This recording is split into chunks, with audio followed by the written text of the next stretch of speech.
So, 5.75 update release. My god, seriously, Hello Games. You make every AAA publisher look like a bunch of lazy-ass mofos with how you put patches out. Like, GTA? Oh, you wish you got these kind of patch love. Anywho, I've had a few beers. I'm a little even more me. And, yeah, let's play. Let's do it. See if they fix my damn lights, my skins, and my paint on my building, eh? Okay, 1 second here. I'll be right back. 1 second.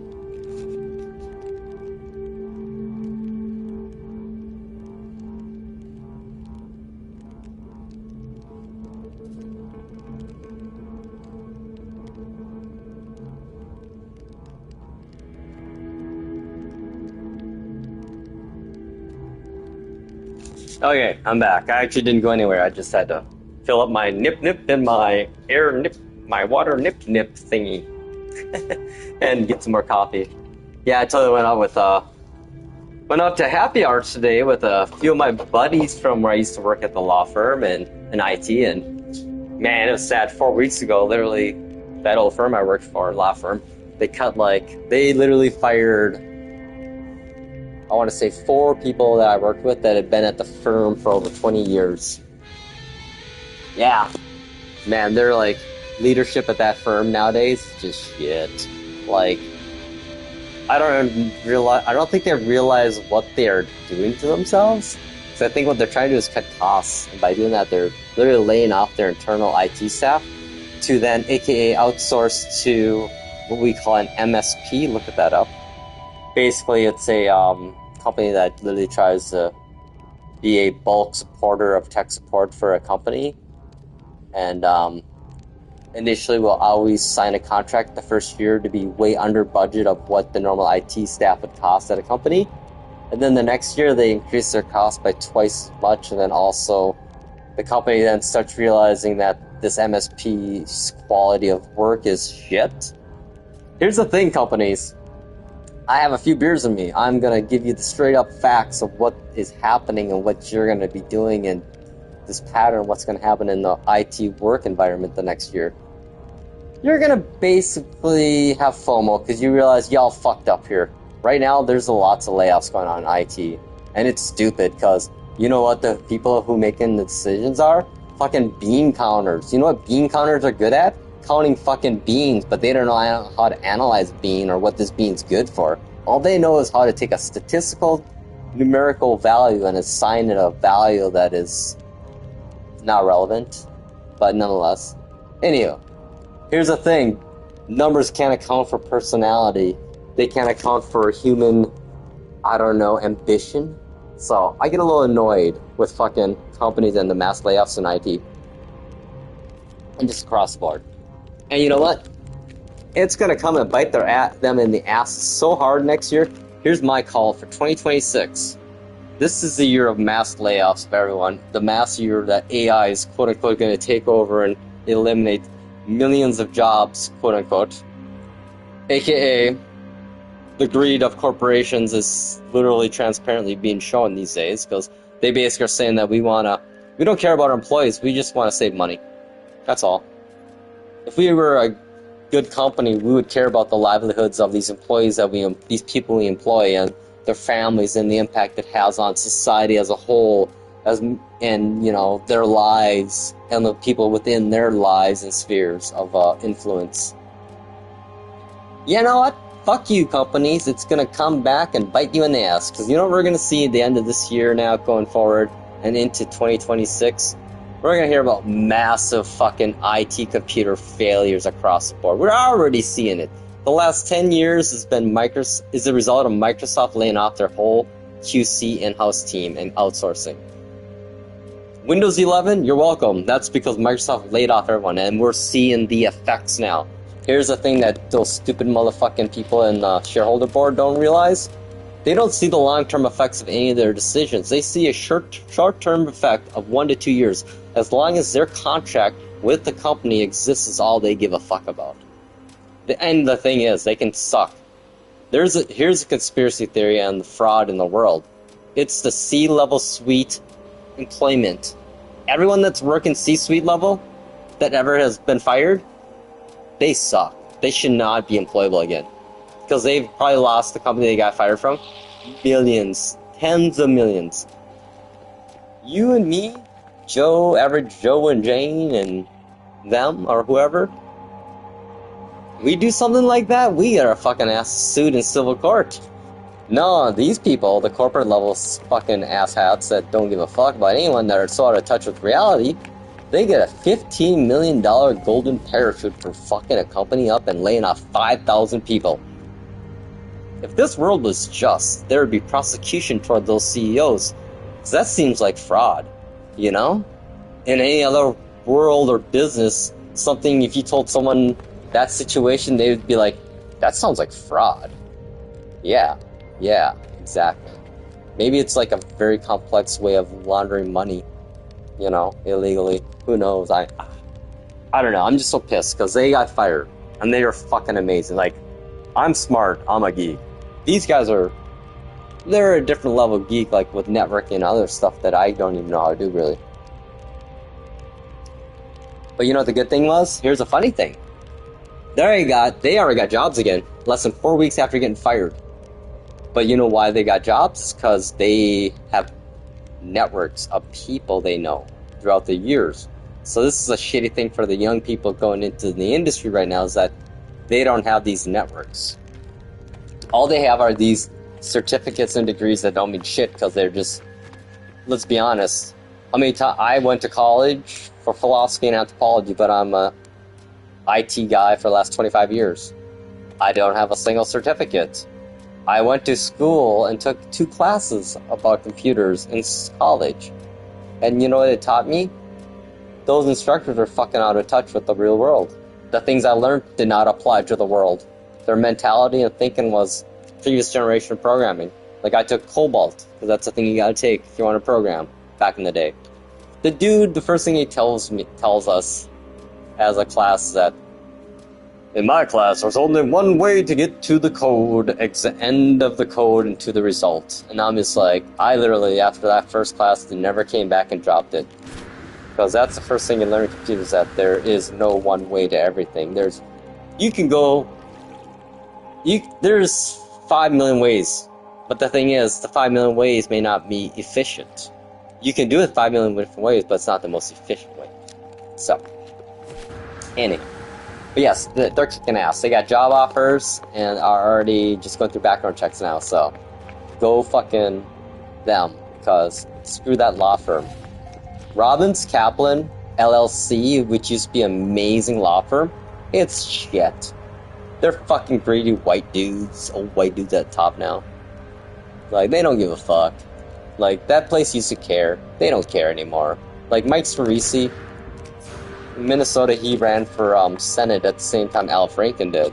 And he actually conceded the race to Al Franken not to cause any disruptions in the Democratic Party in Minnesota.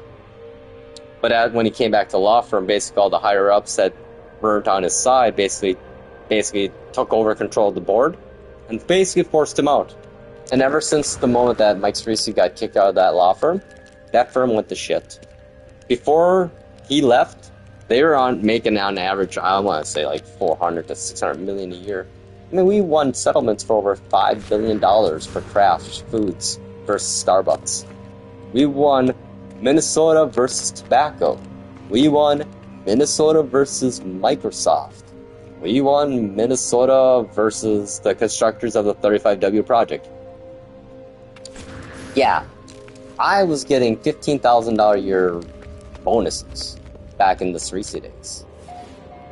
But now there is no bonus structure. There's nothing. They're basically firing all the people that have high-end salaries that are being underpaid even though they have amazing technological knowledge and experience. Because they want to, like every company, gotta, get the bottom end, gotta get the profits higher for the partners. Even though we're actively destroying the business at the same time and literally setting up for failure. But hey, you know what? Who gives a fuck?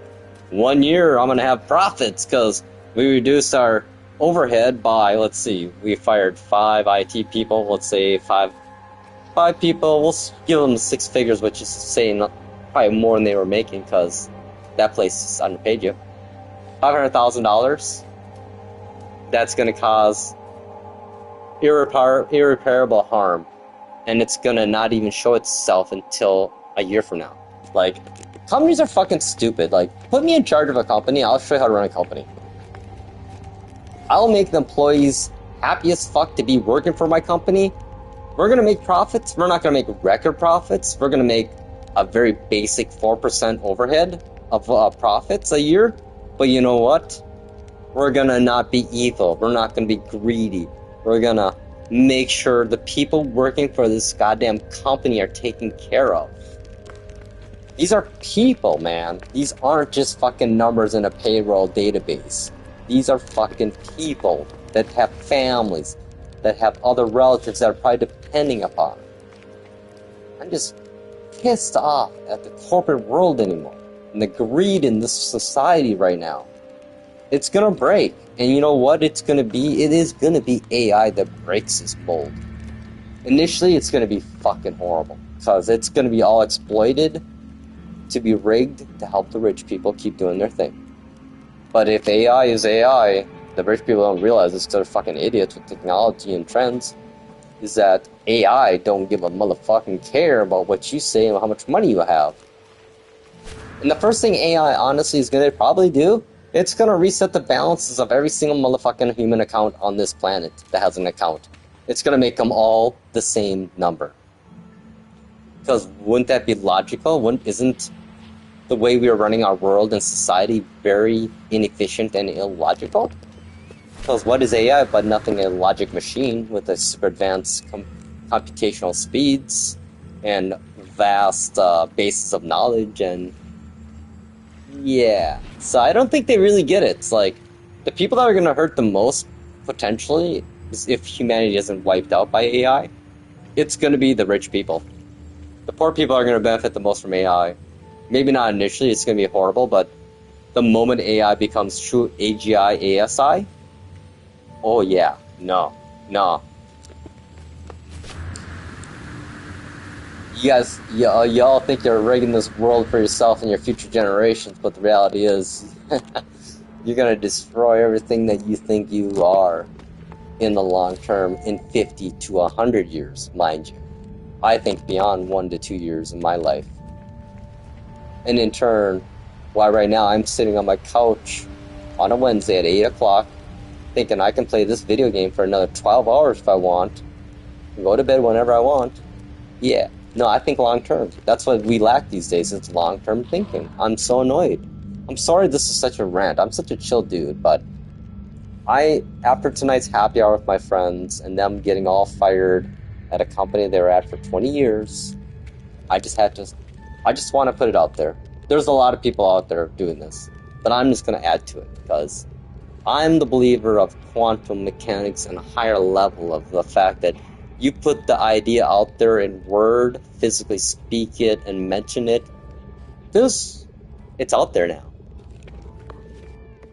So watch out. Next year's going to be fun.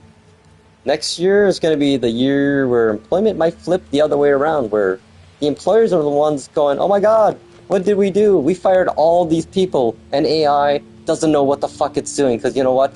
It doesn't. It's not true AI even. It shouldn't even be called artificial intelligence at the moment. It's basically artificial mimicry and pattern recognitions with horrible error ratios. Like, basically human jobs is basically right now going to be for next year fixing fucking AI's stupid mistakes, because yeah, it can compute a lot of data and put out a lot of data, but the accuracies of data is still limited and still shitty. I mean, yeah, image generation shit, technology with AI is amazing and freaky. It's gonna destroy our own humanity, that alone, because photographic evidence is no longer considered to be concrete evidence because it can all be fake now. Just think about that one. Video evidence is no longer... I like it. Technological intelligence, yes. They don't have it. It's that the world right now is being ran by bean counters, and bean counters are fucking idiots. Let's be honest. They're good at numbers, but they don't know shit about the world, about social society or fucking anything.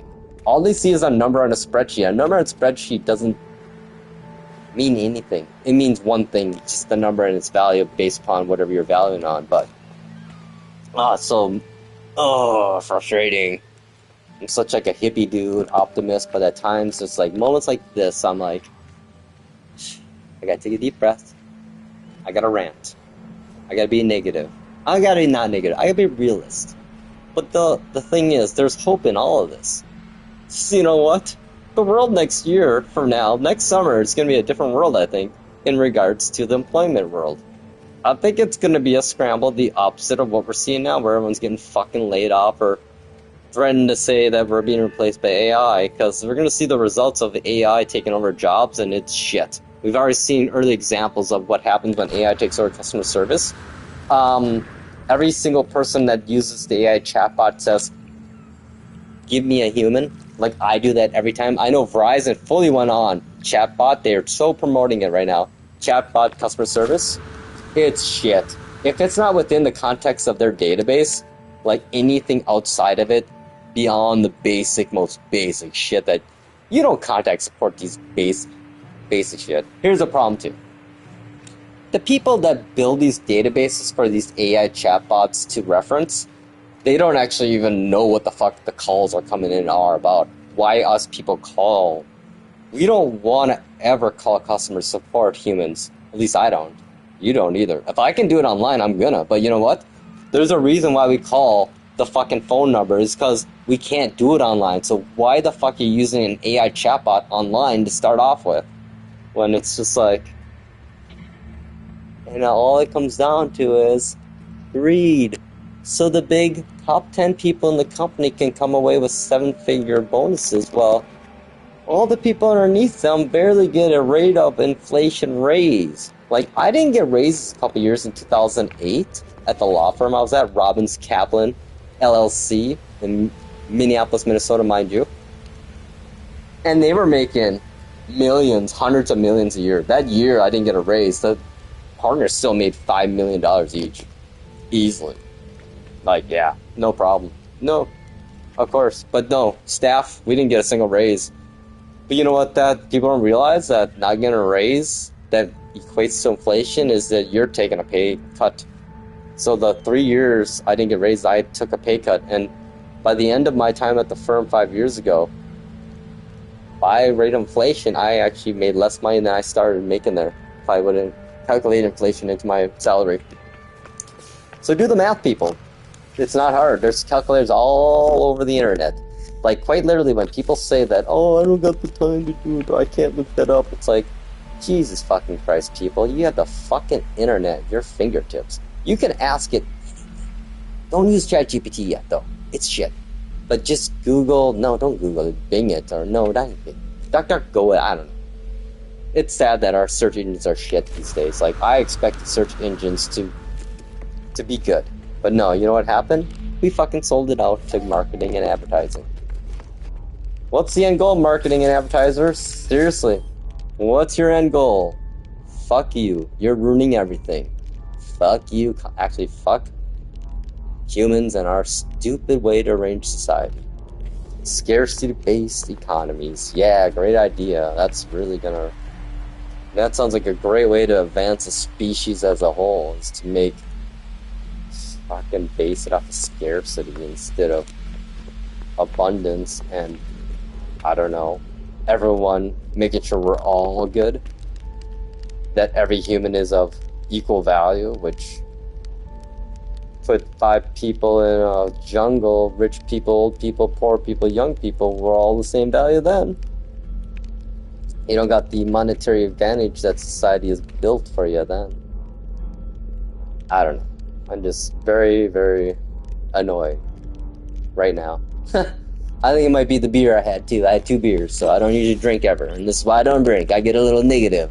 I get a little pessimistic, a little too idealistic and realist. And yeah, I just really hope it crashes big. Like, I get it now. Like, there's times where I think to myself, like, you know, I love humans in our world, but this planet would be better off without us at times, because we're just fucking idiots. Like, we're just idiots. I'm one of them. I'm not saying I'm not an idiot. I'm an idiot. I'm just as big of an idiot as anyone else, you know. But I mean, look at what we got. We have the most... I mean, just based on scientific observations and findings of the last fucking 1,000 years, this is a pretty rare planet. But look at us. We're just fucking destroying it.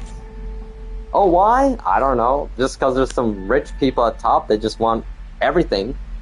But then they don't realize that if they have everything and no one has nothing, what do they have really? You know? Like, if you're the only one that has anything, what's the point? What is the end game of rich people like? My end game, personally, is not to have to work. To enjoy life, doing things I like to do, like playing video games like I am now. Like, going and hanging out with my friends, and having intellectual conversations, and seeing how their life is going. They're raising their kids. They have kids. I don't have kids, so I like to hear about their kids and how they're doing. And it just blows my mind, you know, seeing how fast time flies when I see their kids and how they grow up. I mean, my goal isn't to be $10 million in assets. No, it's just to get by, not having to work, and living my very humble life I live. Like, I eat ramen noodles still. I mean, I fucking love toast and butter, man. Like, if I were to live a lifestyle like some of these people I see online, or just people in my income range, I would already be poor. I'd be in debt right now. Like, I couldn't do what I'm doing. The only reason I can do what I'm doing is because I just live in my means. I live below my means. Like, the last time I bought a brand new pair of pants, 2.5 years ago, I'm literally wearing an outfit I bought. This shirt I'm wearing, this white t-shirt, I bought this 15 years ago. These pants I bought 3 years ago. Like, I don't know. I just don't have an urge to meet a standard. Like, yeah, I have a lot of tech. But you know what? I buy my tech reasonably. Like, I bought an 2021 M1 Max MacBook Pro 14-inch in 2025. But by doing that, I was able to get the max configuration that costs over $3,700 in 2021 for $1,400. I bought a used Avanki Fusion Max Dock 1. Retails for $420. I got it on eBay by being patient for $200. Brand new in box, open box. I bought my iPhone 13 mini on eBay. No Amazon initially. Bad idea. Do not buy Amazon renewed for any Apple products going forward as of 2025. I bought some stuff last year. I got my Apple Watch actually in January. My Series 10, GPS and cellular for $270 on Amazon renewed, and it was literally brand new. Like, it had 4 charge cycles on it, and yeah. But then I bought my iPhone 13 mini from there. Oh my god, it was horrible. I brought it to Apple to get the battery replaced, and they literally said they could not replace the battery because someone had tried to replace it and basically damaged all the internals on it. So I basically sent that back and then went on eBay and bought a iPhone 13 mini from original owner, and I just basically replaced the battery at Apple, and I have an iPhone 13 mini that looks brand new and has a brand new battery. So I mean, yeah, live within your means, man. Like, who are you showing off to? What good does it have? Like, I mean, I admit it, I was guilty of that in my early 20s, trying to be the guy that had all the cool shit, which, honestly, I did. I was in the 2000s, in my 20s, I was the guy at every party that had the technology you didn't even know existed, and I would be letting people use it. That was like my thing. I loved to see real people first impressions on early adopter technology that hasn't been out there. Like bringing my Google Glass to parties. Oh my god, that was fun, actually. I should have took more pictures, actually, too. And then, like, I had the Galaxy Note the first week it came out, before it came out from AT&T, because we literally, our firm partnered with AT&T to get a private block of IPs, because we wanted to support iPhones literally the week it launched in a secure way, so we made an agreement with them to get IPs and make firewall rules and all that shit. So they were like, the rep and I were really close because I worked with them a lot to set up the AT&T accounts for people that wanted iPhones, which, oh my god, that was like a landslide of once someone saw one in action at a meeting the first week it was out. I remember that. You're like, what the hell is that? How can I get one? I will pay you anything. I'm like, oh, there goes my BlackBerry server. I think I'm going to be losing a lot of users soon. Yeah, it was ridiculous, like seeing the migration from BlackBerry devices to iPhones in the law firm was like literally 6 months after the iPhone release. I think we went from 350 BlackBerry users to like 175. Apple, they got their money then. They got their money when they had the exclusive deal right away. So, but yeah, no, it's wild. I don't know, I've lost track of where I was going with that rant, but no, it's the world right now. It's fucked. Like, technology-wise, the tech bros all fucking sold us out, man. Like, as a guy that was part of the tech revolution, like, in it since 99, we got fucking sold out, those motherfucking greedy sons of bitches. Every single one sold us out. Zuckerberg, Musk, Gates already way long ago. No, we were promised so much in the 90s. Like, we thought, well, in the 90s, late 90s was like an decade of just crazy optimism. Because we saw the technological advancements happening, at least us that were paying attention, and we knew the world was going to fucking change ridiculously. Like, I mean, I was on the internet in 1992. 1992. Yeah. My high school that got built in 1992 was state-of-the-art and had a direct connection to Minnesota's internet, which, again, Minnesota was like pioneering the internet. We had the Gopher system in the 60s that was early internet for colleges. It was a text-based, BBS modem-based data transmission system, but nonetheless the backbone of what the internet is nowadays. So, weirdly enough, of all states, Minnesota, man, we're pretty crazy up here, us Midwesterners.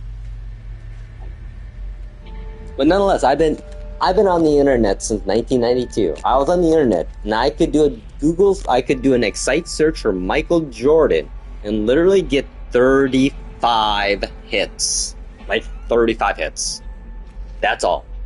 And 30 of those hits were fan-made websites that had images that would literally take 20 minutes to load if I wanted the full screen size. That was before progressive interlaced images. Oh my god, back in the old days, like porn sites in the old days, dial-up modem days, oh man, it was hit or miss, man. Some days, like quite literally hit or miss. Like, you're thinking, oh my god, is that what I think it's gonna be? Load. Oh, I just got trolled by a porn. Dude, that was like 5 minutes to me to download that. Like, that's the thing. I am so thankful that I grew up when I did. Like, I'm a Zennial in that regard. I'm not Gen X, I'm not Millennial, I'm between. I called it the Convergence generation because I believed, prior to Zennial being created even, that my microgeneration that was taught the analog life and the digital life, and we're basically right in the middle to the transition of the two, we have this super unfair advantage in the world, in our understanding of the world that was and the world that is. And yeah. Oh my god. 3,000? I don't think so. I think mine's like 2,800 maybe. I might have to... One second here. Oh, I don't have my ship here. Hang on a second. I haven't really been playing. I've just been rambling and ranting like an old fart. I am middle-aged, I guess. Oh my god, I totally am middle-aged. That's like wild to think. Like, that's a crazy thing too I love about my generation, us millennials, zennials. We're the youngest, best-looking fucking 40-year-old middle-aged people yet so far. Like, we look back on the 80s and 90s middle-aged people in movies, I'm like, dude, they look like they're 50, 60. You know why we look so young?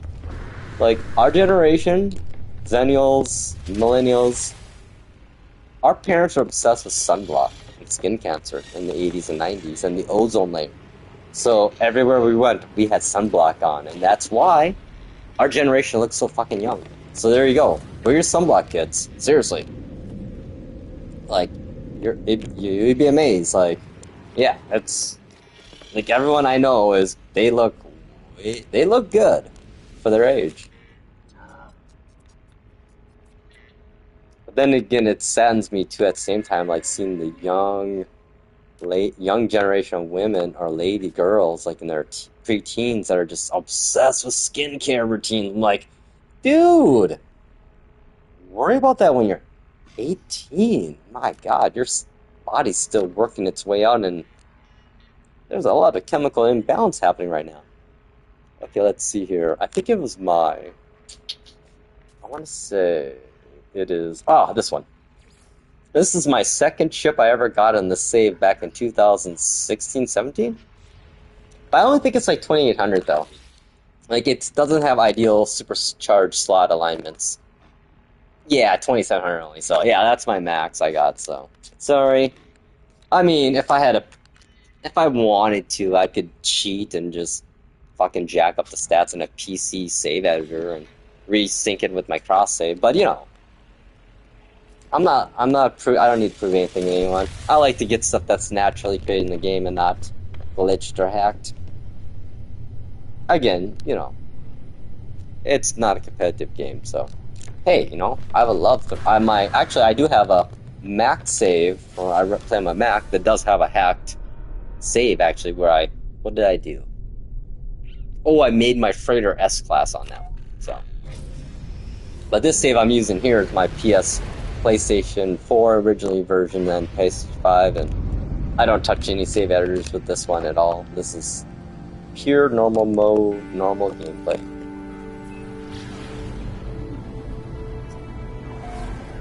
But no, I'm gonna, like I said earlier, like I still predict that there's gonna be a fundamental shift in the job market in about a year from now. Like a flip-flop of what we're seeing now. Like, there's gonna be a lot of, in the next year, we're gonna see a lot of embarrassing moments for a lot of big companies and things that are fuck-ups that are from AI being used. Like, even more so. Like, because the people that are promoting the AI are not the ones that do the work. Yeah, that's like always, you know. Who gets fired? The people that do the work. Who gets the bonuses? The ones that tell the people to do the work. How does that work? How does that make sense, right? So young people, I got you. I'm on your side. Fuck company loyalty. The fact that, you know, I was a loyalist to my companies. For the most part, when I was, you know, in the industry and working, it was a mutual relationship then. Like, they respected my product, I respected, you know, as a company. And in turn, you know, it was a very symbiotic relationship at that point. But then somehow, I want to say like 2010 and beyond, things have shifted where every company got greedy. It's just the greed, like, I hate to say it, it's a politically speaking, 2016 probably was when all it started, because that's when literally being a criminal and cheating the system was normalized. I mean, yeah.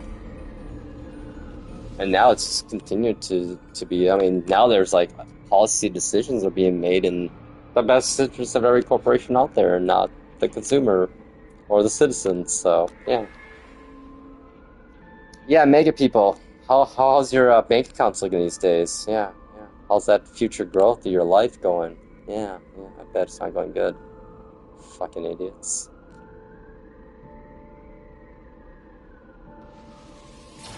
I should actually say, how's that cult going?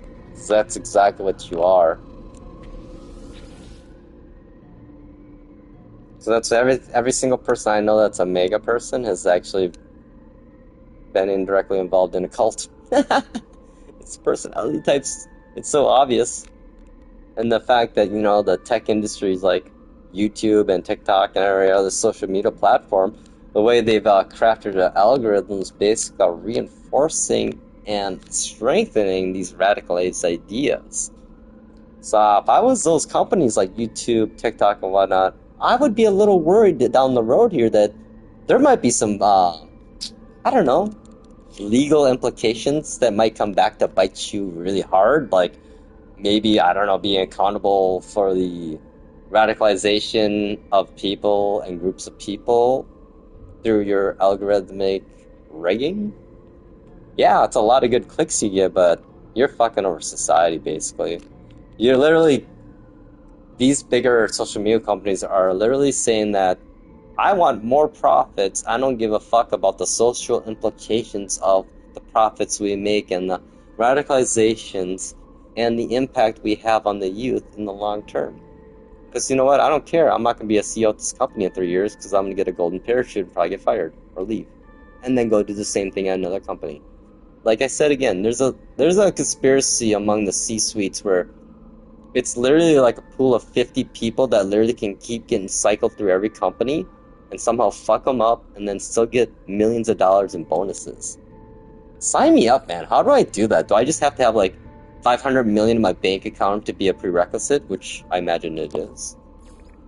Or I gotta be a Nepo, like, power. My dad had to be like, you know, some CEO of some major company, or once did one good thing in his life, maybe, and made a lot of money. Like, it's funny, like, rich people live off the legacy of one good lucky thing they did in their lives. A lot of them, at least. And they don't contribute to society at all. All they do is just, it's an insult.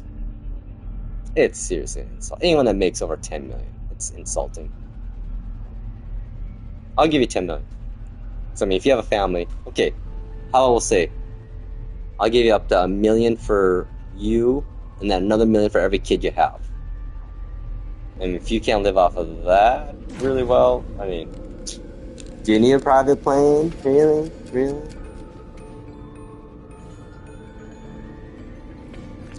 Anywho, there we go.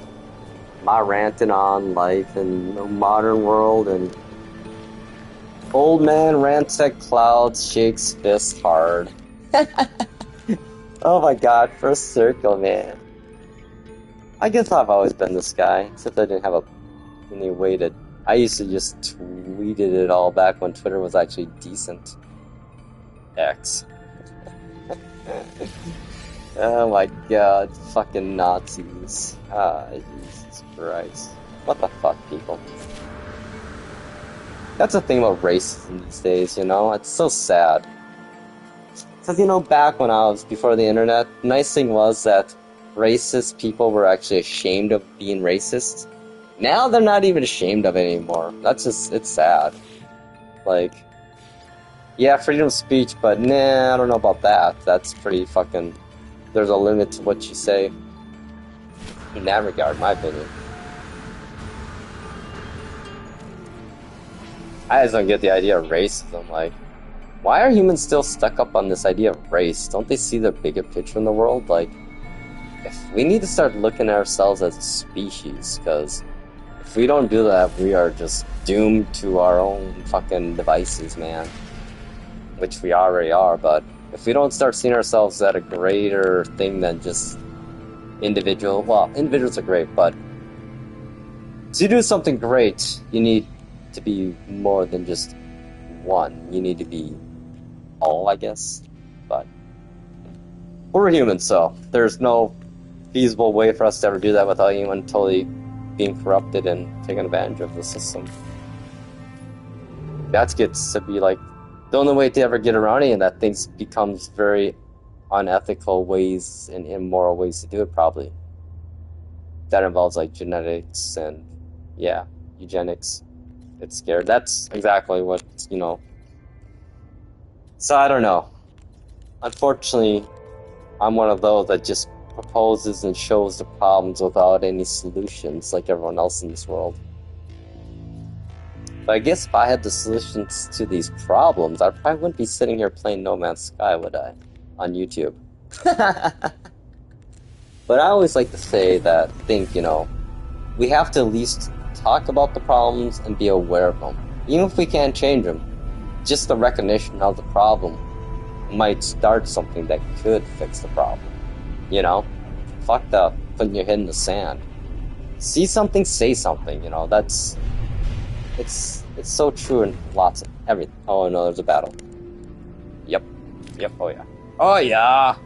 Damn it. I'm not food. Sorry guys, you're on your own. We're going to the fishing island. Actually, where's my settlement at? Yeah, we'll go to fishing island now. Oh what?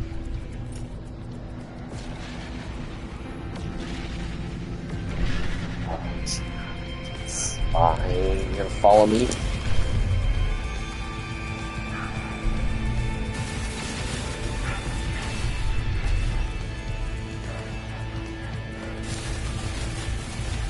Yeah, it'd be interesting to see how these next 5 years go. Like, it's pretty important. I think the next...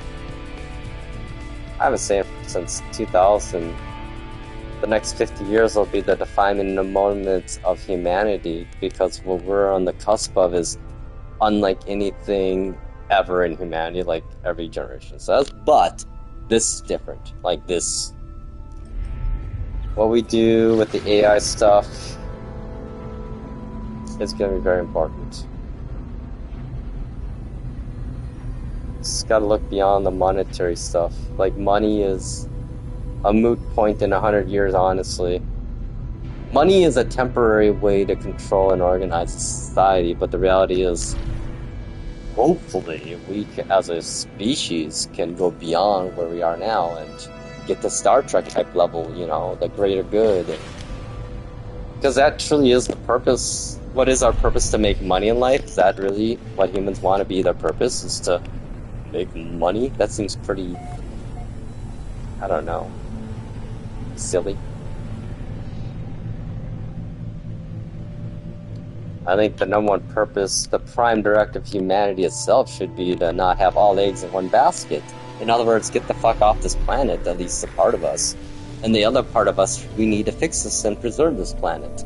If this planet is as rare as we think it is, what the fuck are we doing, yo?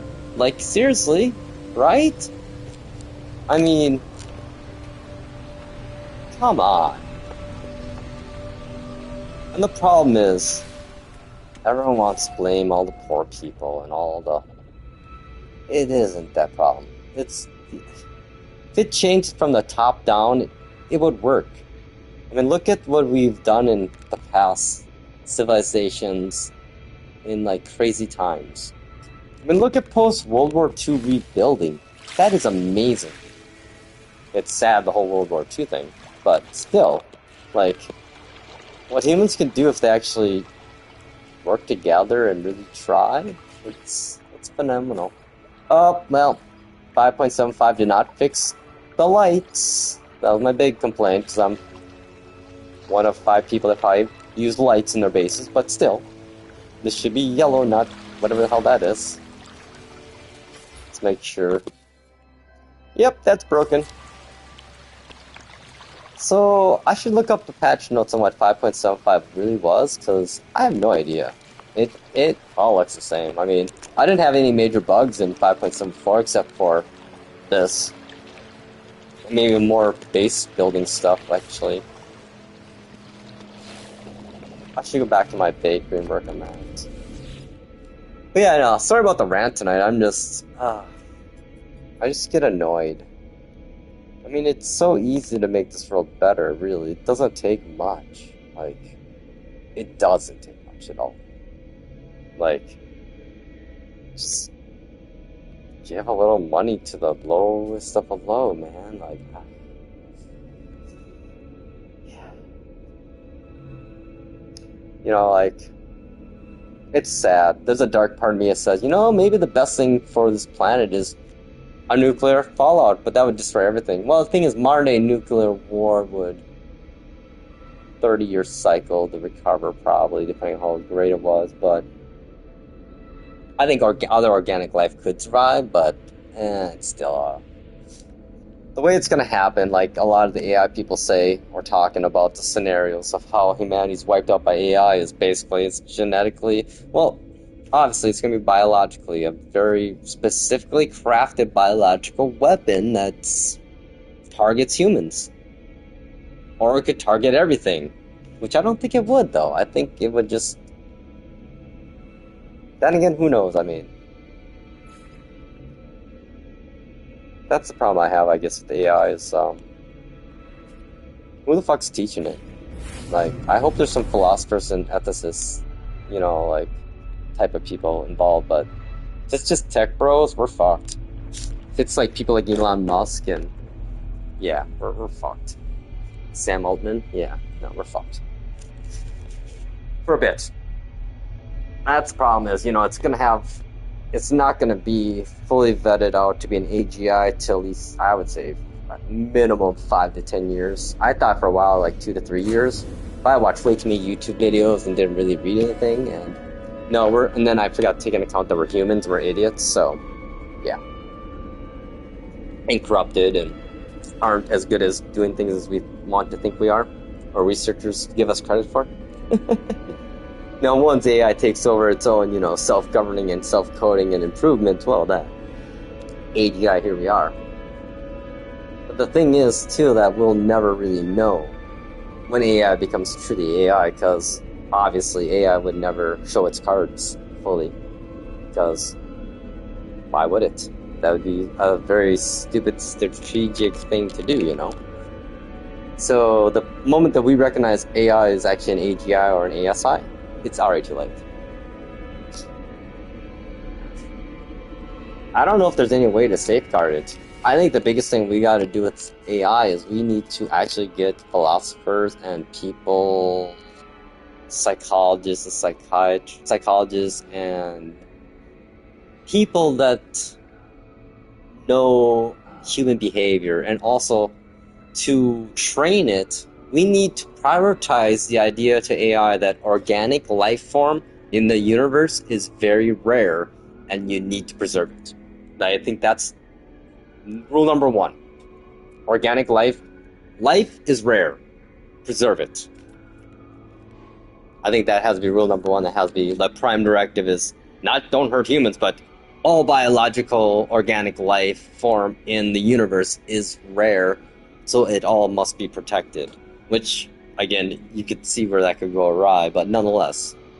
Then you make, you know, sub-rules below it to help account for those situations where that might not be a good idea, actually, where it's, you know, a bad biological life form that could literally take over everything or whatever. Black goo kind of thing. But that's what I think we gotta do, is that we gotta get the money out of the motherfucking AI and get the ethical and philosophical people involved ASAP. Like, now. Like, there's no...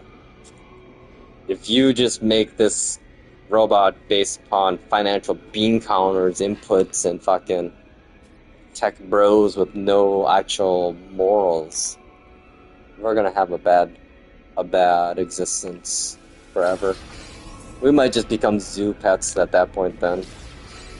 That's, you know, another thing about the whole freshness of life to AI as well. Maybe they just literally, we become zoo exhibits, you know, like 2001 Space Odyssey style.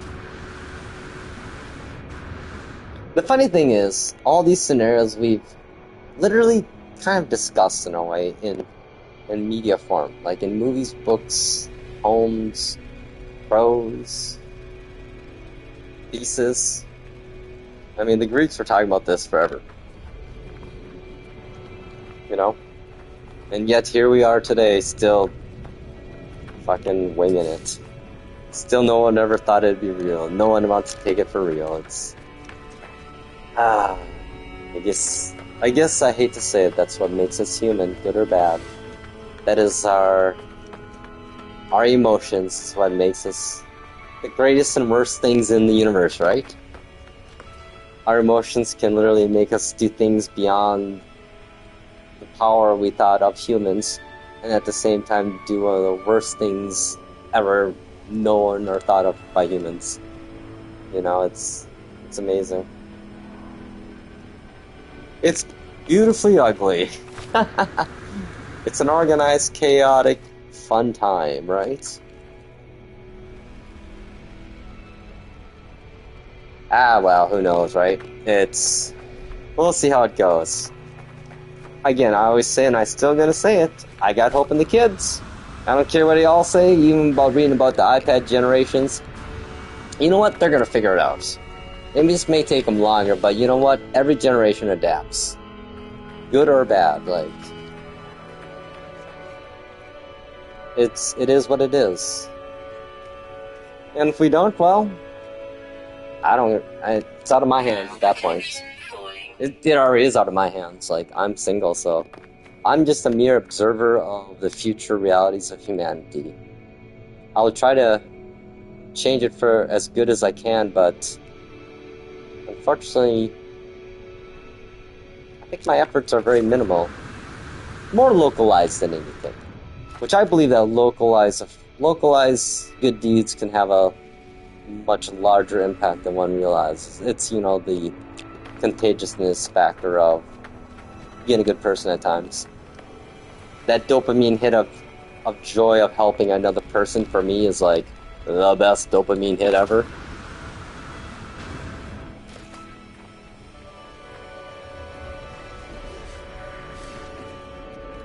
So yeah, there we are. I'm done ranting, sorry. My bad. It's sad. My goal now is to try to find the hope in it all, the goodness of life. But when you think about it though, localized humans are amazing. It's once we start pulling away and generalizing ourselves in groups that we become not as pleasant, But I don't get it. Come on, humans, be better. Why does how one other human live affect your life? If it doesn't affect you directly, why do you care?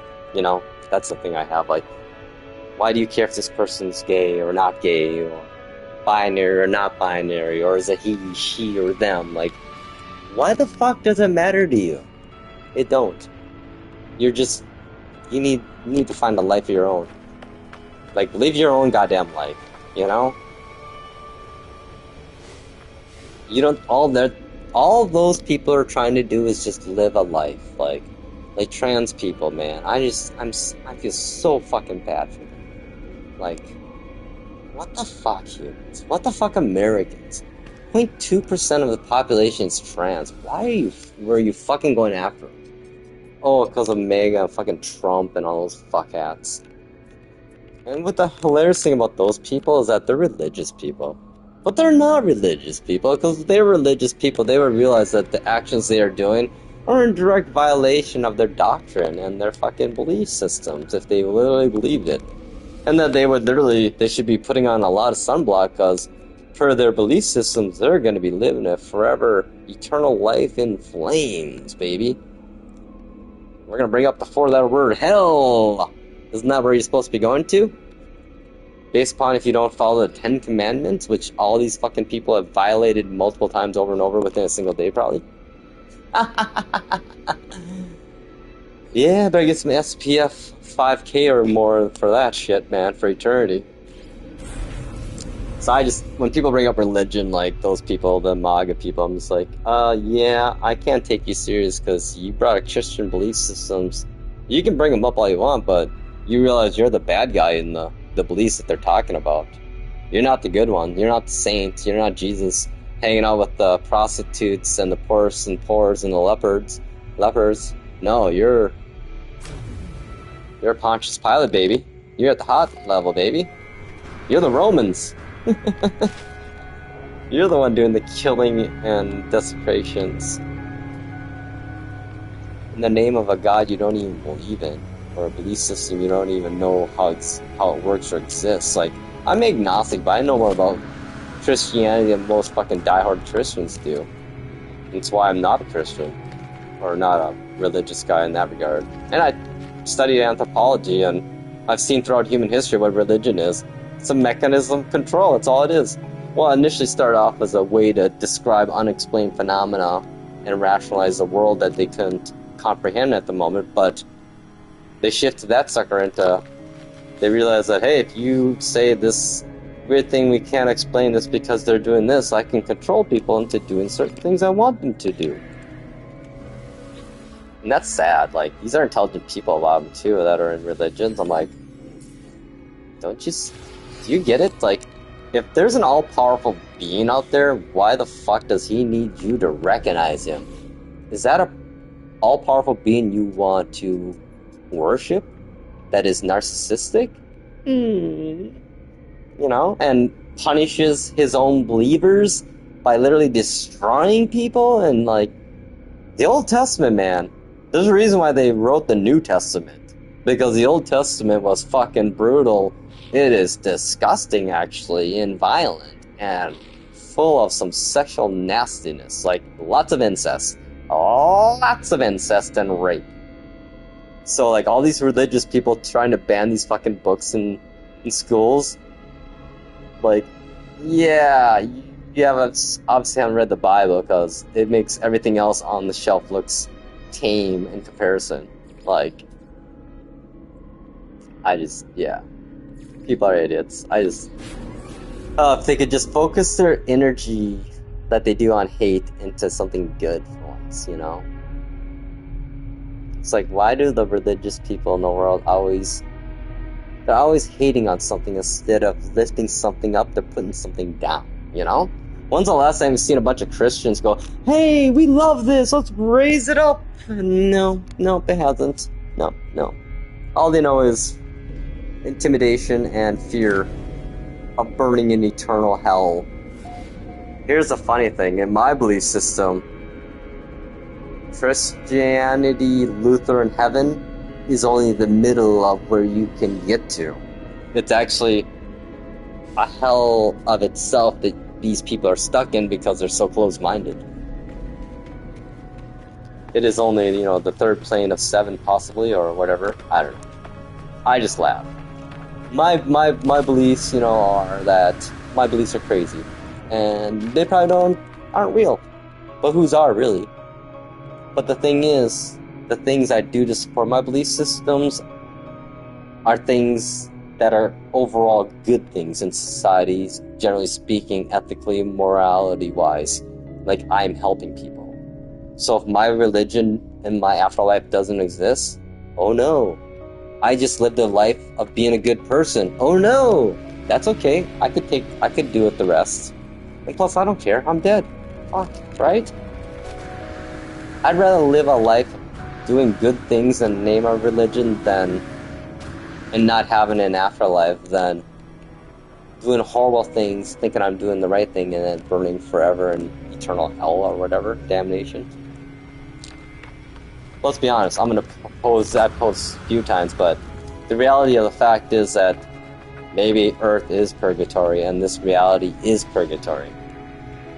Think about that one for a while, you know? Like, this is the true testing ground. If you can survive and get along with a billion other souls that have individual thoughts and beliefs and actions, and do good overall speaking, I think you pass the test. But who knows? I mean, we don't know. That's the thing, you know, that's the fun part about belief systems and spirituality, is that it's all just myth. It's all just story tales. We don't know anything, really. I mean, every day we learn more and more things. Who knows about our reality of our universe, even? Is it a multiverse we exist in within a big old black hole? I don't know. It's kind of freaky. There's a lot of scientific evidence pointing to unexplained things that would infer such things. The fact that the James Webb Telescope discovered a cluster of galaxies that should be much older than they are, since they are the age of... They were created about a split second after the Big Bang, so they should be very old. But yet they're full of new star clusters. Which theorizing is that it possibly is the edge of another galaxy that we're seeing somehow transposed into our own universe. The edges are blending. And we've never been able to see that before because we never had the instruments to observe it. So there you go. There's a fun one, huh? A lot of crazy shit going on these days. I mean, just the fact that, you know, we are legitimizing quantum mechanics. Quantum mechanics, seriously, when you think about it, is like magic, quite literally. Like how deep level we're going with quantum is, I mean, the collapsing of a waveform into a particle form, just by the mere observation of it. Crazy, yo, right? Isn't that crazy? But that kind of stuff, you know, leads me to believe that, you know, we are probably in a simulation, actually. A really crazy one, actually. Maybe it might be a simulation of... We might be in a multiverse simulation contained within a singular black hole. And the craziest thing about this whole simulation theory is, for me at least, is that we're not even the reason the simulation was created. We're just a byproduct of this simulation. And the person that made the simulation, they don't even know we exist. Like, we're just here. Because the simulation is not us. It's the actual nature of the universe as a whole. I don't know, that's just my crazy thoughts here. Things that we can never prove or disprove, and things that really don't matter, but it's just fun to think about, you know? Like I was saying before, you know, even if this is a simulation, it doesn't matter though. It's still real for us, all of us here. Like, the fact that I'm talking right now and chatting to maybe somebody, I don't know if there's anyone watching you. Oh, there's one person watching. Hello. But yeah, it doesn't matter. Even if our whole life that we lived in this world, in this simulation, was not real, a simulation, it never takes away the experiences that we have. Even if we live in a deterministic nature of our universe where everything has already been pre-planned, does it matter? Even if we're given the illusion of choice, you know? Does it really, really matter? I don't know. That's the shit that keeps me up at night. I wish more of my friends like talking about this stuff, but a lot of people don't like talking about it because a lot of people don't know how to respond to things that they can't answer.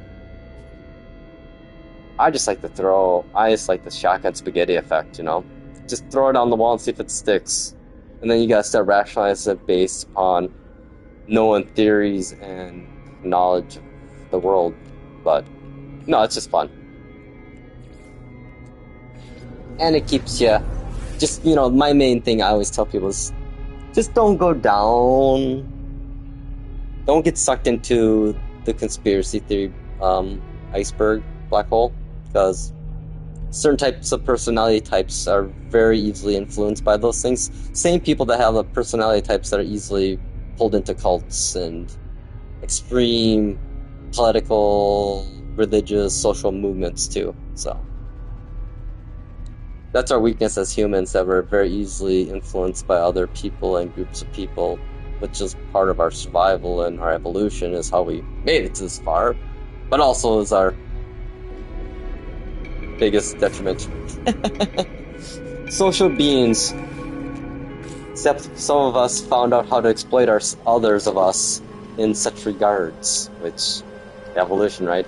Nature, man, nature is fucking vicious though. It don't take no prisoners. Nature don't give a shit at times, you know? Evolve or die, I guess is what they say. Even though certain things can not evolve, like sharks, there's something that are just fucking designed so well. Like, that's mind-boggling. Sharks are, man. Like, what else do you think we have in our oceans? Seriously, like, that's one thing, you know. We always talk about space exploration, but we've only explored, what, 10%, if even, of our oceans? 10%, man. We know more about Mars and the moon than we do about our own ocean floors. Which is kind of crazy. Because, you know, oceans are like here. And you'd think that you would, scientifically speaking, would want to first explore our own oceans to utilize the technology we gain from such exploration. High, you know, pressure-based technology. I mean, the deeper go in our oceans, it's more like space we get, really. So, it just seems like it'd be a logical evolution. We'd start with our oceans and then move to space, but Unfortunately, military war, looking at missile installations, missile technology. Yeah, that's like, the craziest thing about the initial space program was basically created by the military to remote view Soviet missile installations and troop movements. Yeah. That's why people want to say, the moon landings were faked or whatever. No, they're real. Don't even go there. Don't even go there. And the people that oh my god, the people that get me the most are the flat earthers, man. Like, are you serious? Flat earthers? Really? Really, dudes? Are you fucking serious? When you're 2025 and you think the earth is flat? Okay. Have you been on an airplane ever? No. Okay. Yeah. Oh, okay. Okay. Yeah. So, it's always, I love it when, it's hilarious seeing flat earthers try to rationalize their belief systems. I'm just like, wow. I guess that makes my beliefs, crazy belief systems that I know most people wouldn't believe aren't even real, sound even more realistic than their belief system. And I admit mine are crazy out there, not even possibly real, pure theoretical. Yeah, the whole turtle thing, man, that's just fucking hilarious. In the skies, it's like, dude, seriously. God. Yeah, the regression. Idiocracy maybe wasn't just fiction. It might be a documentary going forward. Or a case study of the evolution of humans. Because I hate to say it, man, the fucking government in that one is looking pretty spot on how we're looking. Oh, that was weird, that noise. Hang on, what's going on here? Was that building something? Let's check here. Oh, no, I wasn't. I think I'm gonna see if I get one more build request. One more night, we'll let it go. Yeah, I don't know. I haven't seen any obvious fixes. This must be all Switch-related fixes for 5.75. The lights aren't fixed. I gotta put a ticket. I still haven't put my ticket in on that, actually. So, I mean... Let's see here, where's Meal Bakery at here? We'll check some base building stuff. But yeah, the lights and the colors are still broken. I feel like it's 5.75 is more Switch related fixes, Switch 2 related fixes. I'll have to go look up the patch notes later and just for fun. Yeah, I kind of been. I rebuilt this whole base. Well, didn't rebuild all of it, but rebuilt all of this up here now. Which I'm still... I gotta move this, I feel like, over... I don't know, I think I gotta redo my inside here a lot. I just kind of temporarily put my bedroom in, and my little baking area, and then the kitchen over here, and the living room here, but... I don't know. I don't know if I'm digging it yet. I do like the stone layout, though, floor and the wood, to make it feel more bakery-like, but... We'll see. So I don't know what I'm going to do with this bridge yet. I shifted into this style now. Let's see here. Oops, wrong button.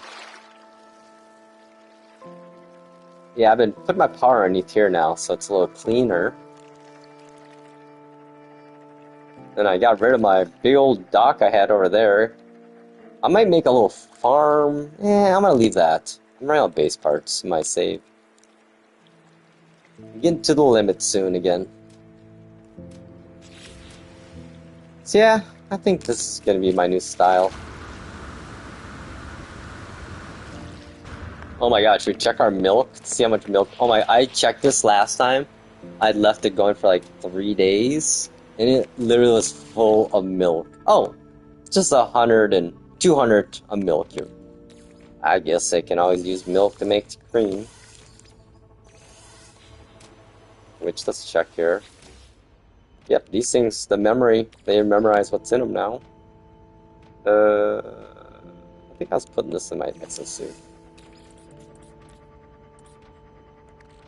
Oh wow, we got 200 fresh milk. Oh, there we go. We'll just put that in there. And this is, I think, my sugar. Yep, and my flour. Yep. Okay.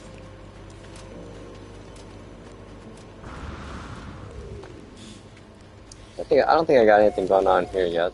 Oh yeah, that's right. I churned butter, which I could make some sweetened butter while we're here. There we go. I could make some clarified oil, I suppose, too. Oh, hey, wait, there we go, sweetened. Let's see, what was I making with that? Yeah, I really got a lot of, getting more and more recipes now. God, I still have a lot of cookies to get. I thought I had almost all of them. A couple more batters. Yeah, there's a lot of things to cook. Oh, by the way, if you want to see what the buffs are without going in there, if you go into catalog, go to materials and items, don't go here, but go here, and then go to cooking. Oop, my bad. You can actually hover over and see nutrient processor effect. But if you go the other way, like if you go this way, and go here, and highlight something, it doesn't show you. Isn't that crazy? Isn't that funny how it's like separated database? Which makes sense, cooking recipes versus cooking. So, in case you were wondering, so I don't have to do that thing I usually do. However, I wish you could categorize it by buff types, Like, solar panel. Well, it seems like certain things will have a theme. There's my... Ice cream's actually the best, I think. One of the better ones. Stellar ice cream, I think it is. Yeah. No, it's actually the perpetual ice cream. 320, so that's almost up there with the perpetual cakes. Oh yeah, I guess it's perpetual related. How about perpetual cakes at? Oh yeah, I got a lot more cakes now. Yeah, look at all these cookies I got. Yeah, I gotta know almost all the cookies. Hang on, there's a better way to look at these. No. Anywho, so. But yeah, like, some things I'd like to see, like, Hello Games, give me some basic, like, appliances, like a fridge. Like, this is my fridge I made, using a part and makeshift sink I made. I'd like a sink, please. How about an oven, too, instead of a furnace? I had to make an oven. How about, like, a pie display case so I can put my cakes and pies in? Yeah, I asked for a lot. Okay, well, I think I'm done ranting for tonight. Sorry, y'all. Wasn't a very positive one. I was just whining about the world. But you know what? The good thing is, things are going to get better. At least in the job market, I feel in a year from now. Like, things are going to be dramatically better, I think. Because businesses are going to find out here soon what happens when you fire a bunch of humans and replace them with AI that's not very good yet. They're going to realize that they got to rehire everyone back, and I think everyone should hold out and try to get as much money as you can from these fucking greed companies.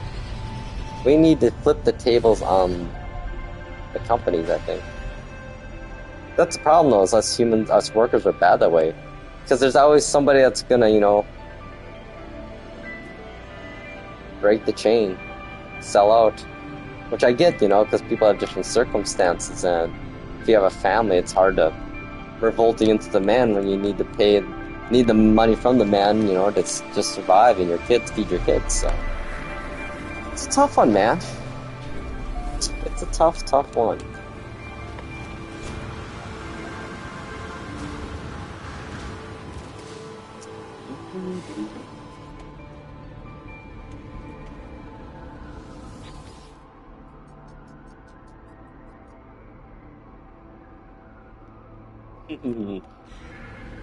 Yeah, that's one thing I say though in life. Try to get as many good friends as you can and good people in your life. Like, that's one thing I've been really lucky with in life, is surrounding myself with good people. And like, I just went out tonight with a bunch of my buddies from where I used to work, had some drinks, rant about the world, and fucking they're awesome. Just, yeah, it's cool. It's good. It's a good. That's one thing money can't buy is good relationships. You can buy relationships, but not necessarily good ones, so, you know. And they don't happen overnight either. It's years. I mean, I've known these guys for 20 years now. Some of my best friends I've known for almost 35 years. And there's people I've known for 20 years that I don't know anymore, because, you know what? People change, and that's okay. And, you know, I don't tend to keep people around that don't share a similar belief system as me, and that's, you know, don't waste your time, honestly. Some people are not, they're a lost cause. That's the reality of the world. The hard part in life is figuring out who is a lost cause and who isn't, right? But that's just experience and emotional intelligence, so. That's one of those things you win and lose, no matter how hard you try. But then again, I feel like that losing a lot of times in life is actually winning. So when you win, you don't ever learn anything. But when you lose, hopefully you do learn something. Hopefully you learn not to do the same thing over again, which we're human, so we're very not good at that stuff. I am also included in that and guilty of that myself a lot. Loss and habits. But I don't know. We just gotta learn from our mistakes. Try not to repeat them too much, and you know, like I always say, it's good to have aspirations to be great in life, but it's not a bad thing just to be okay too. The main thing is, I think you just need to be happy. Be happy with who you are, what you are about, and where you are in life. There's always going to be someone that's going to be better than you, more money than you, prettier than you, happier than you. Well, I don't know about that. Yeah, that dog's happier than you. Who am I kidding? But nonetheless, live your life, man. As a person in his mid-40s had played that game early in life, there's no point. Because you know what? Beauty fades. That's the thing you gotta realize. The hottest, prettiest people in their 20s, who knows where they're in their 40s. But you know, us people that aren't pretty in that way, we're motivated to build our other skill sets, which actually age well in time. Intelligence and experiences, and actually failing in life a few times is the best thing that can happen to you. Just make sure to not make your failures to be catastrophic. You know, I mean, don't bet the house, in other words. But, and if you have good parents, like you consider them to be smart parents, listen to them. Now, however, if your parents aren't making good decisions in life, take their advice with a grain of salt. Just because people are older than you doesn't make them smarter, trust me. That is a misconception. Age does not bring intelligence or knowledge. I know 20-year-olds are smarter than 70-year-olds and 60-year-olds, so.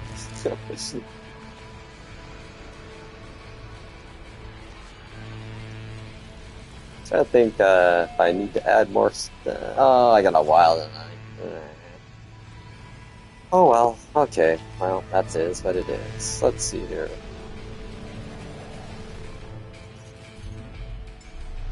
Where are we at? We're in Ariana.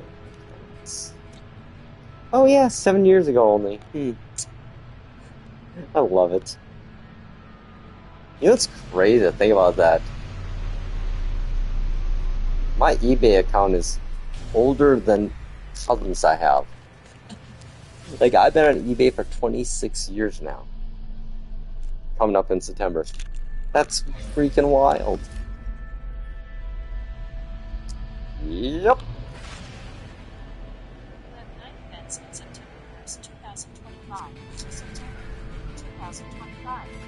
Yeah, Siri, she is not a smart assistant. That was weird, I triggered her somehow. Like, what the heck? Yeah, I do have actually. What do I have then? Let's see here. Renew my VPN. Oh, I gotta set up my own will in September. I was gonna do. So that way, no matter what, if I die, all the young people I know will get my money. Hell yeah! Like honestly, like that's like the fun thing about me. I'm excited about. Weirdly enough, is making a very major impact into some young people's lives when my time on this planet is no longer here. Like when I die, I hope that when I die, the stuff I hopefully have at that time still will make a major impact to some people's lives, like my cousins and my friends' kids. And I've also realized too that, let's see, in 25 years, I am gonna do a quick. No, actually less than maybe in 15 years, I want to look at my finances again, and whatever money I've wanted to give to my friends' kids or cousins that are younger, I'm gonna just give them the money then, because they could use the money earlier than later, if society hasn't did some crazy shit with AI.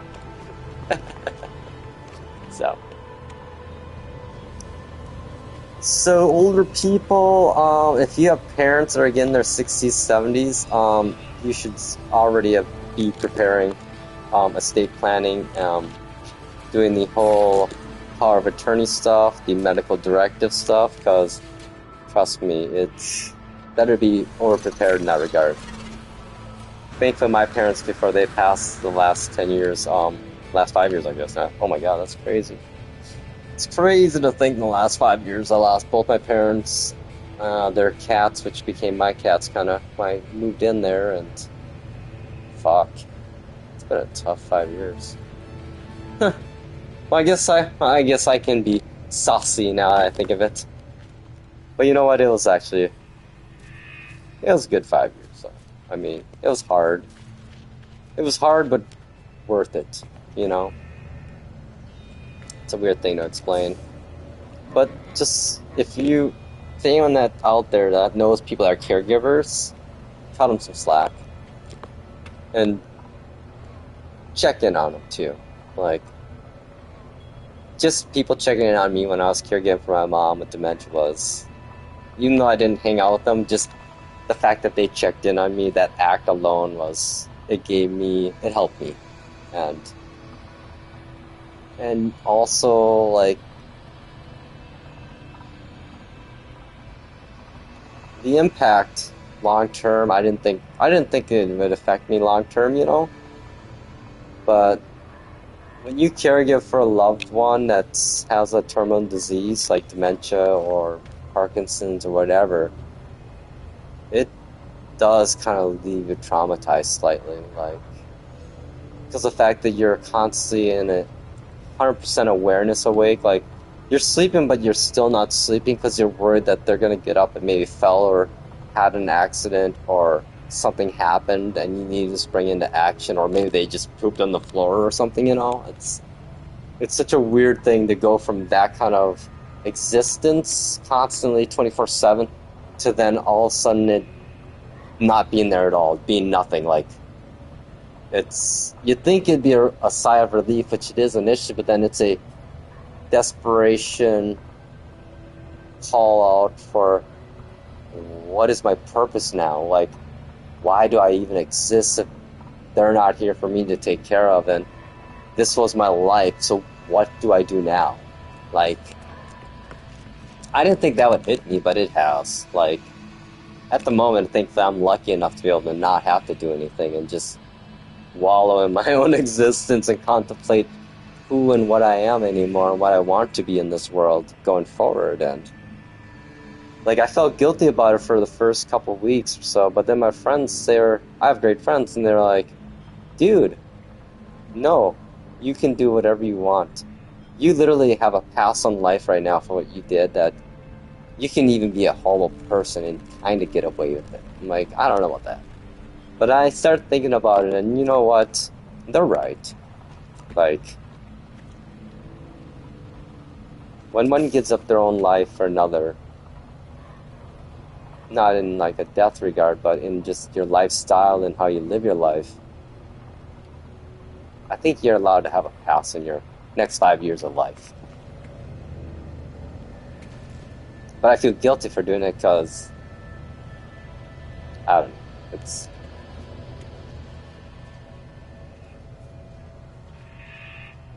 I guess I was taught that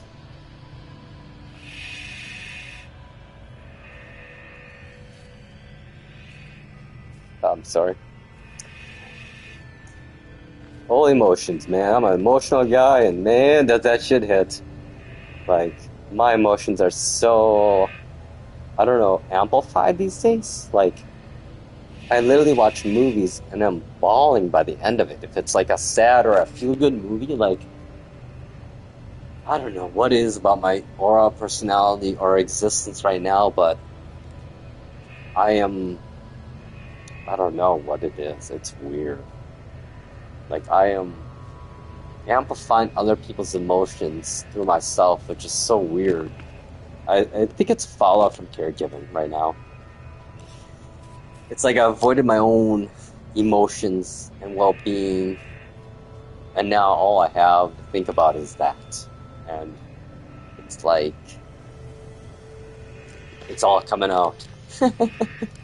Even though, like, I had moments where I'd break down and start crying at my mom's farm just because, I'd see her slip every day a little more. And, oh, man.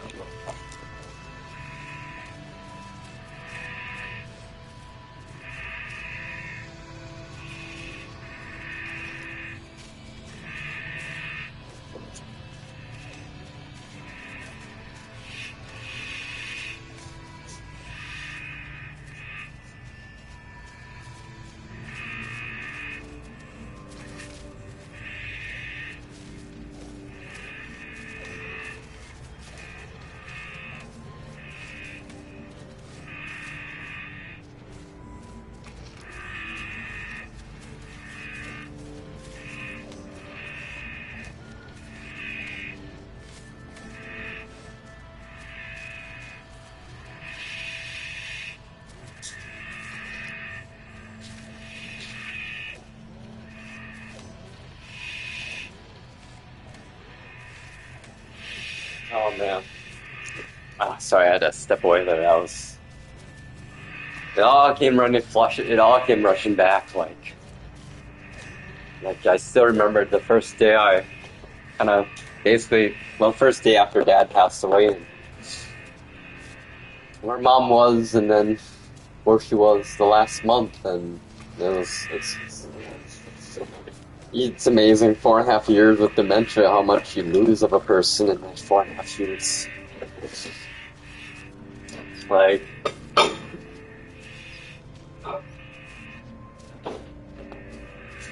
the hardest part for me was her not knowing that I was something. Like, she knew she loved me, but she didn't know my name the last year.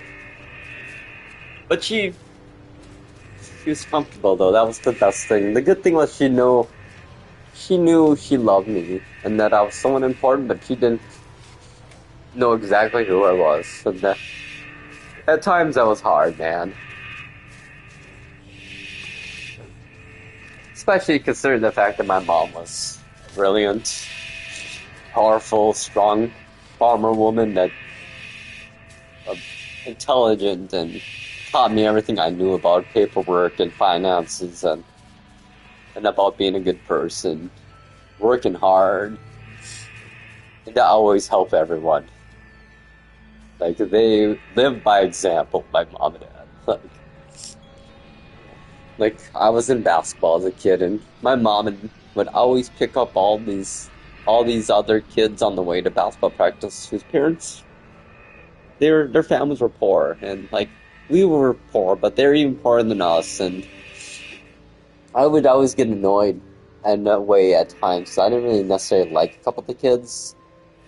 But then I started realizing as I got older what mom and dad were doing and the impact that kind of stuff has on a kid. And I started feeling pretty bad thinking those things, So it's sad to think about how how cruel kids are at times to other kids. It makes me ashamed to think about some of the things, we've done as kids to other kids, calling them names because they literally couldn't afford it and it's out of their control, making fun of them for maybe smelling like cow poop. But you know what? They had to help with the chores every morning, and they're just, oh man, I tell you. So to me, that's like the hardest part about dementia, was losing when you're the one you love, forget who you are. It's hard, especially when you love them so much and they loved you and were so proud of you as a kid and adult. It's like, yeah, so any other caregivers out there, I see you, I hear you, I love you. Like, it's so hard. It's so hard. And the problem is right now that society fails to recognize how hard it is for all these people. And the people going through it the worst are the husbands and wives taking care of their own husbands and wives. We're going through this horrible disease that is this horrible health epidemic that's coming up. Like this dementia's, this is another problem that's coming up with everything else happening in the world. This dementia is gonna fucking paralyze our world. There's not enough healthcare people. There's not enough facilities. We're already, right now, 5 years ago, was not enough people doing it, and it's only gotten worse. Because the people doing it 5 years ago were the people now that are becoming dementia people, sadly. It's sad. The governments don't even want to talk about it. Nobody talks about it. Everyone wants to keep it underneath the table because they want to acknowledge the existence of it. But you know what? Here's the crazy thing. Yeah, it's going to become very public in the next 2 years or less, because there's some pretty prominent figure that has early onset dementia. You probably know who I'm talking about. I would know. I took care of my mom for 4.5 years and knew about it for 8 years. So, yeah, it's wild. But so, like I say to anyone out there that's taking care of anybody, I love you and I have the utmost respect for you and wish nothing but the best for you in the world, to smile upon you. Like,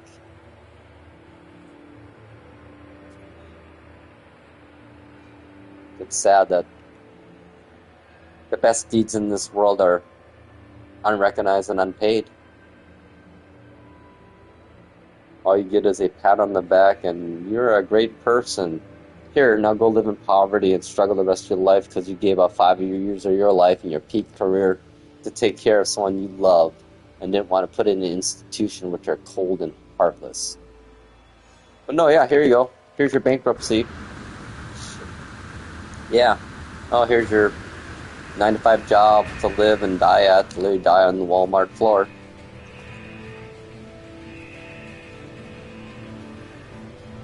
No, we gotta figure this out. Us humans gotta figure this out. Like, we have so much time to figure it out. But again, I think we're gonna figure out sooner than later because we're gonna be forced to, and the reality of this planet, the next 10 to 15 years in itself, and climate change. So, fuck you old people for thinking that trying to get climate change taken out of the record books and all that shit. Just because you don't talk about it doesn't mean it doesn't exist, you dumbasses that created this whole problem, I'm guilty included. No. Yeah, the whole ostrich technique doesn't work. The reality is the world's still burning into your heads in a hole. And you know what, rich people, you can't escape this either. If anything, your existence is going to get even... Here's the thing, rich people. You don't realize that when the poor thrive, you thrive even more. I mean, it doesn't take a genius to see what you could do. Like, Elon Musk. You know how not to be an asshole and have a horrible public reputation? Fucking do something with your money for the better good of humanity. You know? I mean, that's the thing about rich people I don't get. It's like, anyone that has $1 billion, what the fuck? Really? Really? Bezos? Everybody? What the fuck? What's the point of $1 billion if this world's on fire and you live in a underground bunker and you never see the surface ever again? Yay, it was worth $5 billion and my own bunker. That's like people that justify cannibalism to survive.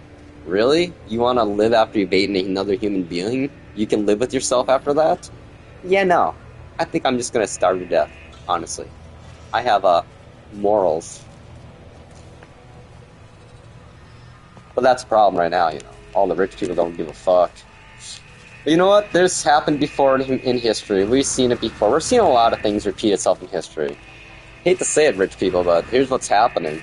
It's called... Have you read this book? I don't know. It's kind of a famous one, I think. It's by this guy, Dickens, I think his name is. Maybe Charles. Something about two cities and a tale. And I don't know, something about a revolution. And there's this device called a guillotine. And there's a lot of rich, corrupt people. And the poor people just kind of got fed up. And there's a big quilt involved. Oh, and a lot of rich people died. Lots of people died. It didn't matter how good you were. A lot of people just died. So, yeah, spoiler alert. Because if that's what you're trying to get to again, if that's what you're trying to repeat, you're doing a flawless job of it. Because, yeah, you're on point for... If you want another French Revolution style, like, uprising, revolt, you're doing a great job. You're on track, baby. Let them eat their cake. Eat the rich. So, yeah. It's just baffling. Like... I mean, the funny thing is, too, you know, like, some people will say this, well, the solution is they just kill all the poor people. I'm like, well, what do you think? Do you think fucking rich people want to do any work the poor people do? They don't even know how to fucking work. That's why they want AI and autonomy, cybernetic robots with AI-driven processors, so that they can literally get rid of their poor people. But then they don't realize that they're starting to... If you don't have rich people, you're going to start losing genetic diversity, too, so you're just going to have a bunch of fucking inbred rich people that are having 4 legs. You know? It's just so stupid, like... That's a fun thing, you know? That's the interesting about humans, that the good thing, I guess, in a way, or bad thing, that rich does not correlate 1-to-1 to intelligence. You know? You'd be a fucking idiot rich, just by luck. So, I don't know. Sorry about this. It's been a little bit of a darker session these days, but I should have put a rant in my title, because that's basically what this is. I've had a few beers with my buddies that got laid off 4 weeks ago, who are amazing at what they do, and me just getting pissed at the world again. Which, you know what? That's okay. You gotta recognize a problem before you can try to address it, right?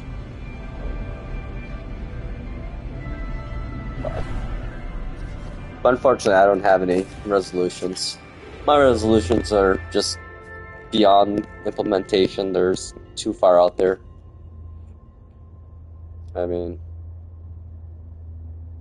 Well, actually... My resolution these days is to stop listening to shareholders. Because they don't know shit about...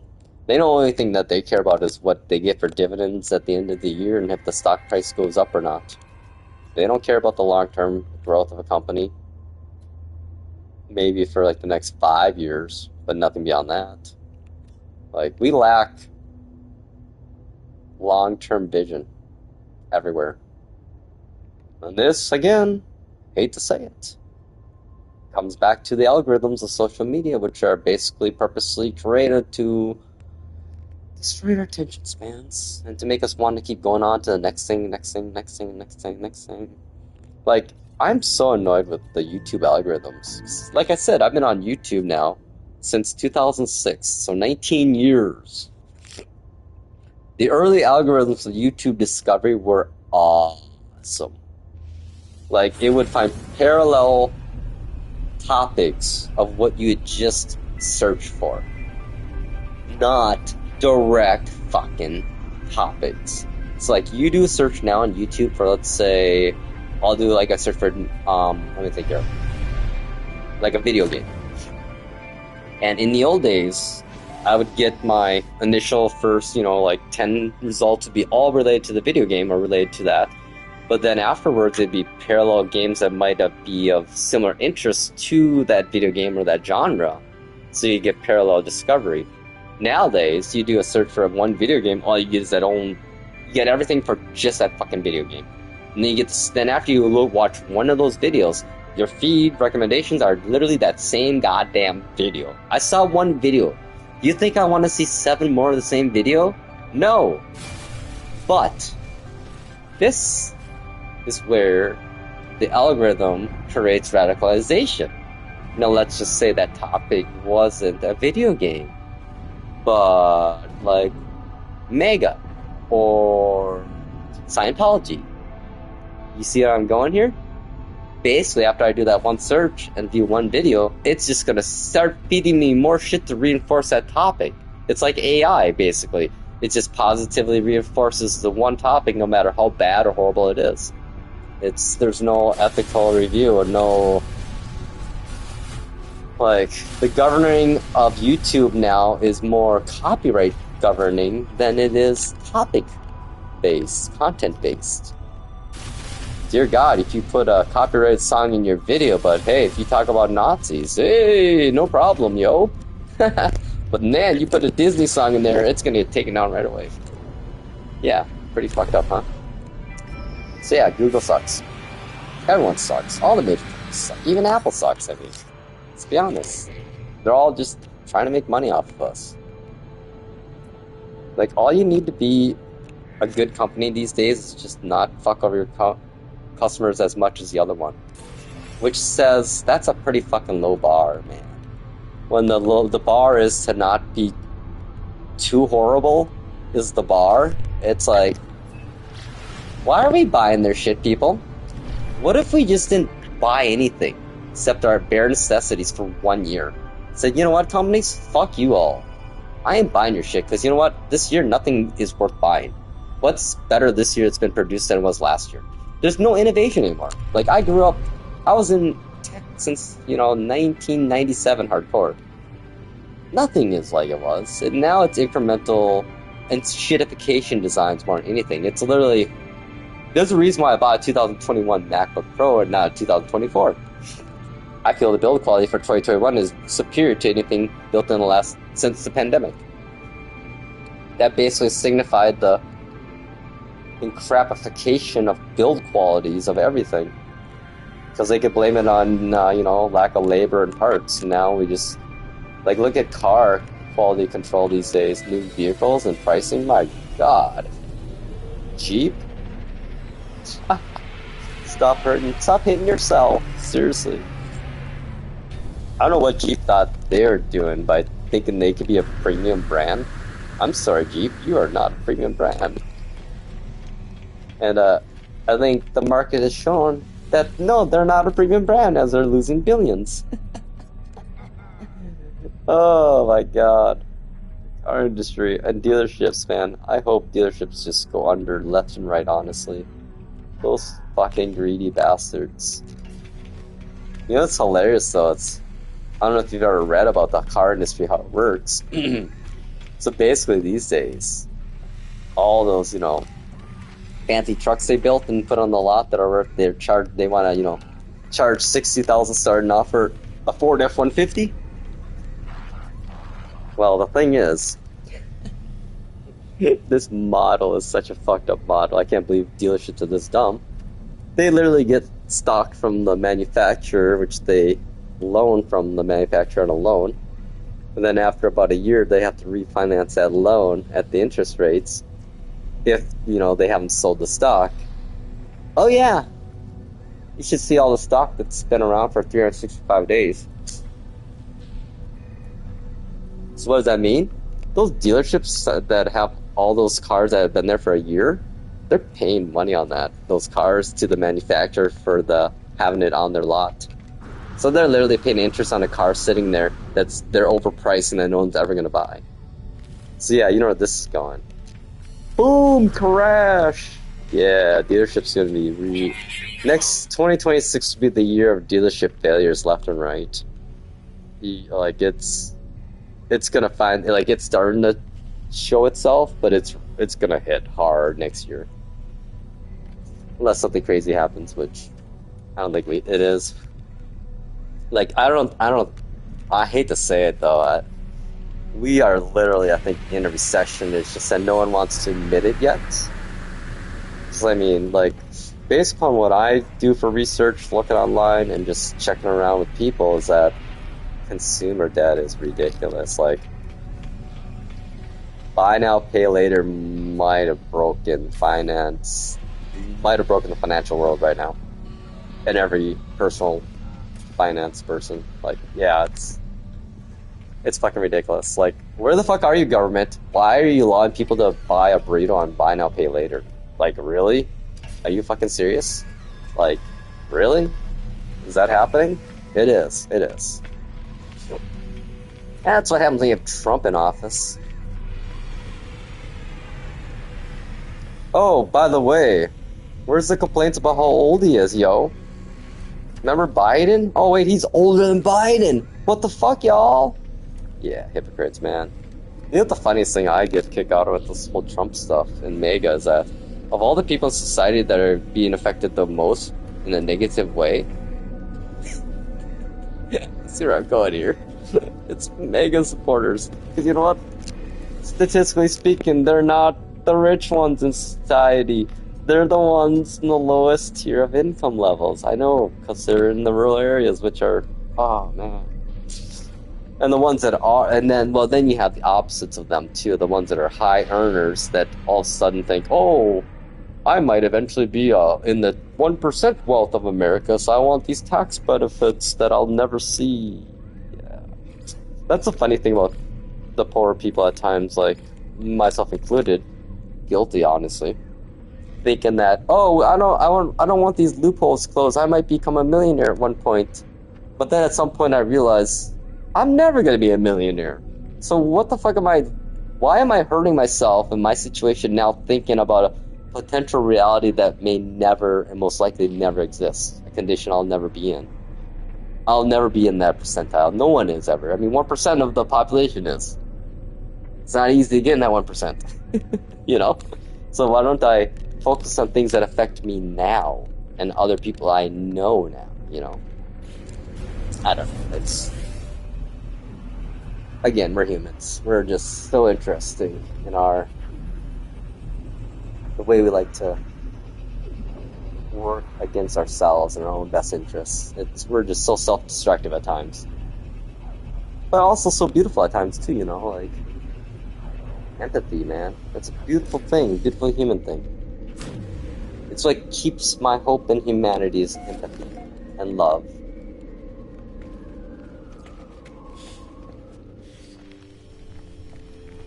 Okay, well, yep, I was gonna do one more thing, and then I'm gonna stop ranting and raving, and I'm gonna go make some fries.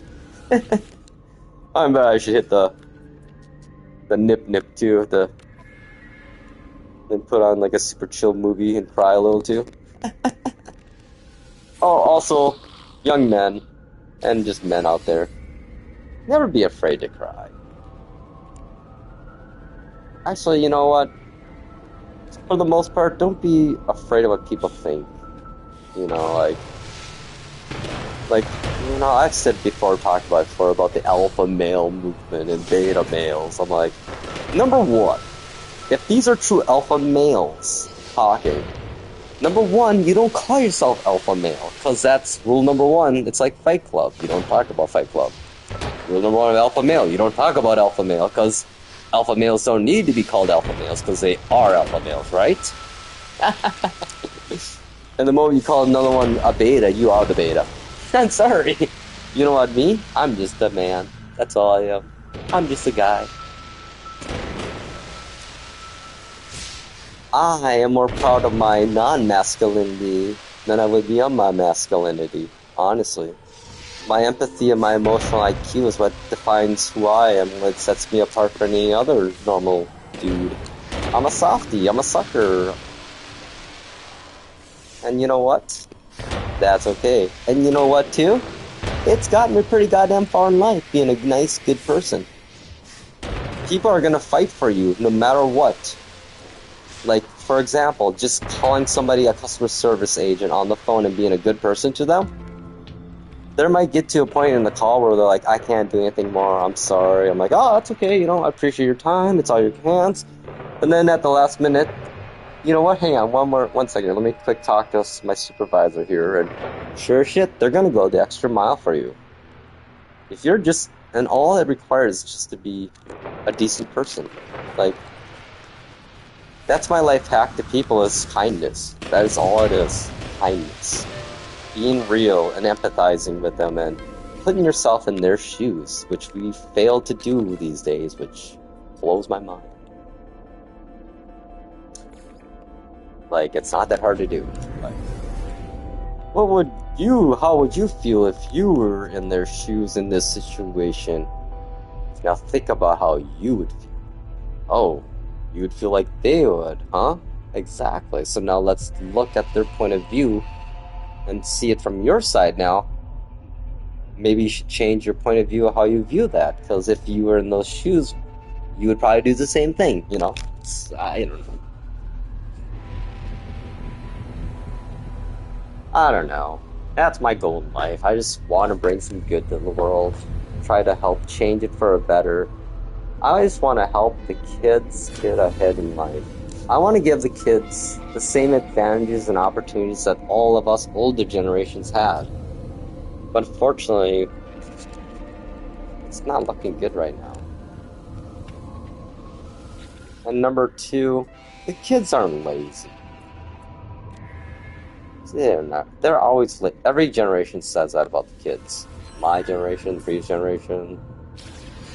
My God, Gen X talking about us. We were the laziest. Oh my God, remember millennials and our avocado toast and all that shit? Yeah, it's every generation, man. It's just how it is. But the kids these days are just getting set up horribly by outside influences like social media and just mainly social media and the internet. Like, back in the old days, you know, when you were trying to compare yourself to someone, it was only people you actually physically were in location with. Or on TV at the most, you know, extreme was TV. Now these kids are comparing themselves with people across the world that are half faking it just to get social status. Or compare themselves to adults, which they're not. It's like, yeah, it's a tough world for these kids, man. Let's try to make it better for them. Let's try to let these kids be fucking kids, yo. Like, parents, stop fucking photographing them everywhere and everything they do. Let them have their embarrassing moments in peace and not have it in social media, you know? Let them grow up and just take a picture once in a while. Like, I'm glad we didn't have social media. I can't imagine the cringy shit I'd have online right now. Oh my God. Because, yeah, young adults, young kids, yeah, not smart. We're not smart. However, on a side note, I would recommend Googling yourself always just to see what's out there. So, like, for example, like, before all the services that offered to do it, like Delete Me and all those, I went online and literally found all the data brokers that had public information of my own and requested all that information getting wiped. So now when I do a Google search for myself, there are no Google search results, which is wild. So, like, if an employer ever does a search for me on Facebook, I don't exist. Twitter, I never had Twitter. Instagram, I have a fake public account I have one picture on. Just so I have a social media presence in that regard. So yeah, it's like, and I used to be the guy that was like on everything. Like I was all over. Like you could find me everywhere in the internet. Now, nope. I'm just humble me. I don't need to be anything. I just do these streams because it's therapy to me, honestly. Gives me someone to talk to. It makes me feel less silly talking to myself when I quote unquote think I'm streaming to people, which I don't think I am ever. So if anyone's out watching ever, thank you. I'm sorry if I'm ranty. But I guess if I'm too ranty, just change it. You just close the channel, find the next video, right? But yeah, no, that's one thing I always will tell you is that I am gonna be real and I am who I am, and no apologies. I apologize because that's who I am, but I am who I am, and yeah. I've seen a lot of crazy shit in my life. I want to say I lived a really good life. And that's why I think my friends get worried about me when we talk about death and stuff. And I'm like, yeah, if I get hit by a bus tomorrow, oh well. It's been a hell of a damn good run already. Like, I'll be honest, like the whole last, it's like I feel like I'm living my second life now, which is a crazy thing to think. Like my mom passing and me taking care of her in the end of her days was the conclusion to my first life. Now this is somehow a new life for me, which is weird. I don't want to fuck it up. Which I hate to say it, I haven't been doing too much with my new life. I just have been kind of selfish and just trying to heal myself internally and emotionally and figure out all my finance stuff, and I got all that sorted out now, so I can keep not working for at least another 6 months, if not maybe the rest of my life, depending on how things go here. But the thing is too, like, I'm not, like, I don't have millions, or even close to a million. I just have a very, very humble lifestyle. Like, for example, what is my lifestyle? I will tell you. Hang on, we're just gonna do this. Like, I go out to eat at most once a month. I drink alcohol at most once every 2 months. It's like today was my getting alcohol night. I had a whole 2 beers for $15 I spent. But I took the train down there, so I didn't, don't worry about driving drunk or any of that stuff. And I had $200 on my Metro Go-To card for the last like 5 years, so I've been slowly using that balance up. And then yeah, like at night for dinner, supper, or dinner, lunch and dinner, I make all my food myself. I grocery shop every couple weeks or whatever, and my car is fully paid off. Mortgage, I just paid off my mortgage yesterday, quite literally, and now I have all that money I'm going to put into my 401k, I think, part of it, and then other part in my high yield savings, so, which actually, no, what am I thinking? I don't have an income, so it's just I'm not taking as much out of my interest, I guess. Never. But nonetheless, the thing is, I don't live a extravagant lifestyle at all. Like, the most extravagant things I have is my PS5 Pro, my MacBook Pro. Oh, and I guess all my Apple stuff I bought. But I'd literally gone 6 years before I bought any new technology in the last 6 years, so. And this will last me another 5 years at least. So yeah, it's anyone can retire early. It's just how do you want to retire? Do you want to, like, I have no wants or urges to go fly to Europe or travel or anything. Like, I have nothing that's going to cost over $1,000 on my books for the next 6 months.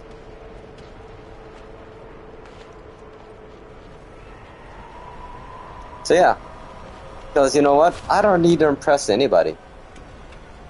Like, why do you need to impress people? I mean, if you're looking for a girl, yeah, but then what kind of partner is that if you have to look like you're rich to get them? What does that say? That sounds like it's creating sounds like a bad way to start a relationship. On the deception, too, mind you, that you have wealth that you may not have. That sounds like every Caleb Hammer, like, married couple on there kind of story.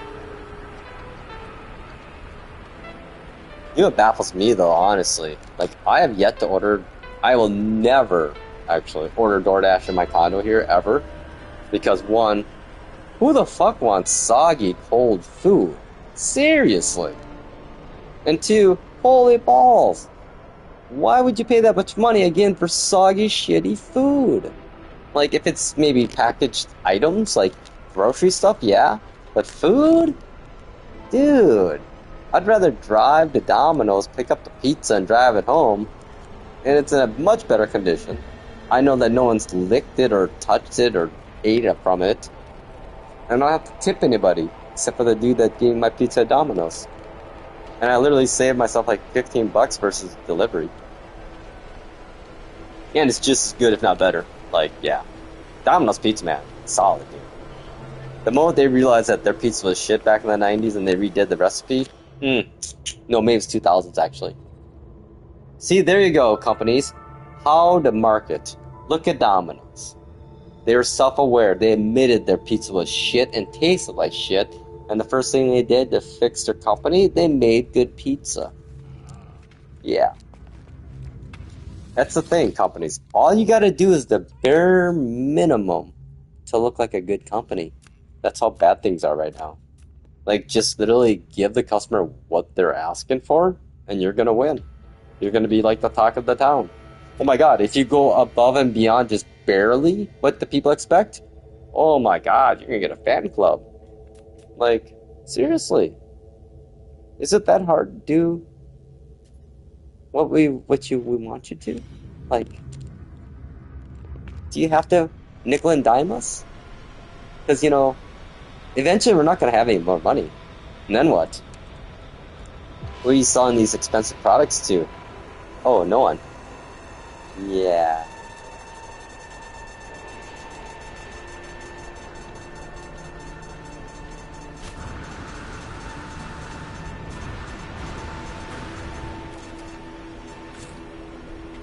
Well, the good thing is, tomorrow's a new day. I feel like tomorrow's gonna be a much better day. Already. Wait, what is tomorrow? Thursday? Let's see, what's on the plan? Oh, nothing tomorrow, but then I got my buddy's kid's baseball game on Friday. That'll be fun. That's kind of nice, you know, I can try to be, hopefully, an influence into my friends' kids' life a little here, and bring my hippiness and weirdness.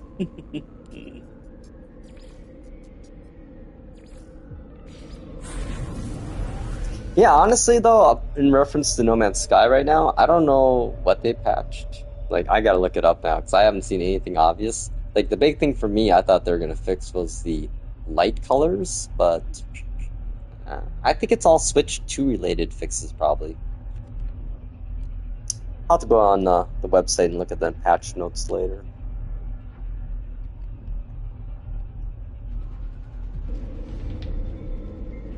Yeah, it was crazy. Today it was like raining out and it was like 84 degrees or something, just wild. I'm like, oh man, that sounds like a nasty, severe thunderstorm type of conditions. Oh no, burying it outside. Oh man. We're gonna get fined. We're not gonna banish him for that. Nah. We'll just take some funds from him. Wait, well, let's see. What do I got? I got 200 people yet? Nope, nope. Darn it, I want to get 200 here. Hey, I got I'm gonna let them build up. Ooh, we got 2 of those.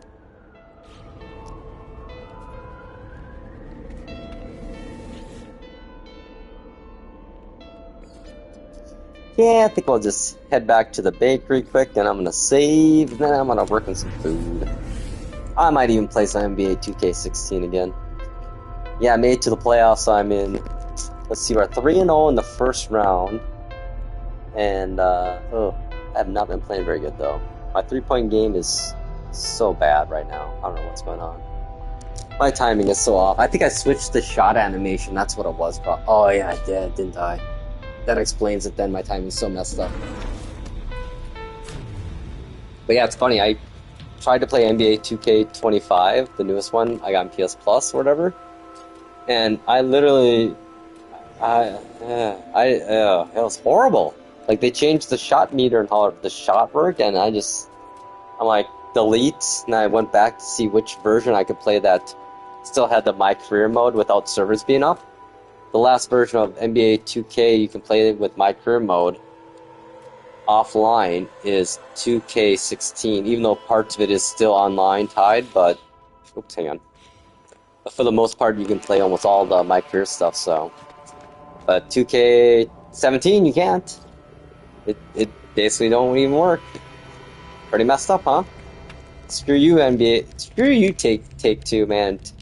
Oh, again, why do they gotta get so greedy? Again, why is NBA 2K released every year and not a free-to-play service game at this point, you know? Oh, I know why, because fucking people are idiots and keep buying it for $60 a year. And all it does is... it doesn't get better. It gets worse, and worse, and worse. So thank you, Hello Games, for not being like everyone else. And literally upgrading and supporting the game for 9 years. For free. And also, giving every single person that buys the next version of the console they bought it on, this is a version for that for free too. Like, you know, Switch 2 owners, free upgrade. PlayStation 4, PlayStation 5, upgrade. Xbox One, Xbox Series X, Series S, upgrade free. VR, free. Yeah, I mean, seriously. Seriously. I kind of hope there's a big fucking gaming crash. Like, I really kind of want the industry just to crater on itself for a bit. Like, the big names, I want them to fall hard. Like, the thing is, again, the people responsible at the C-level suite never held accountable. They always fire all the damn people doing the work. So, on that note, I say, ugh. Oh. And, you know what? We got this. Let's just not buy any more games for the next year, seriously. To everyone that bought a Switch 2, fuck you guys. You just seriously perpetuate this industry's shit. So, on that note, love y'all. Sorry it's so negative. We'll be happier tomorrow, I promise. I'll get some sleep and make a float and have a hot chocolate. Alright, peace.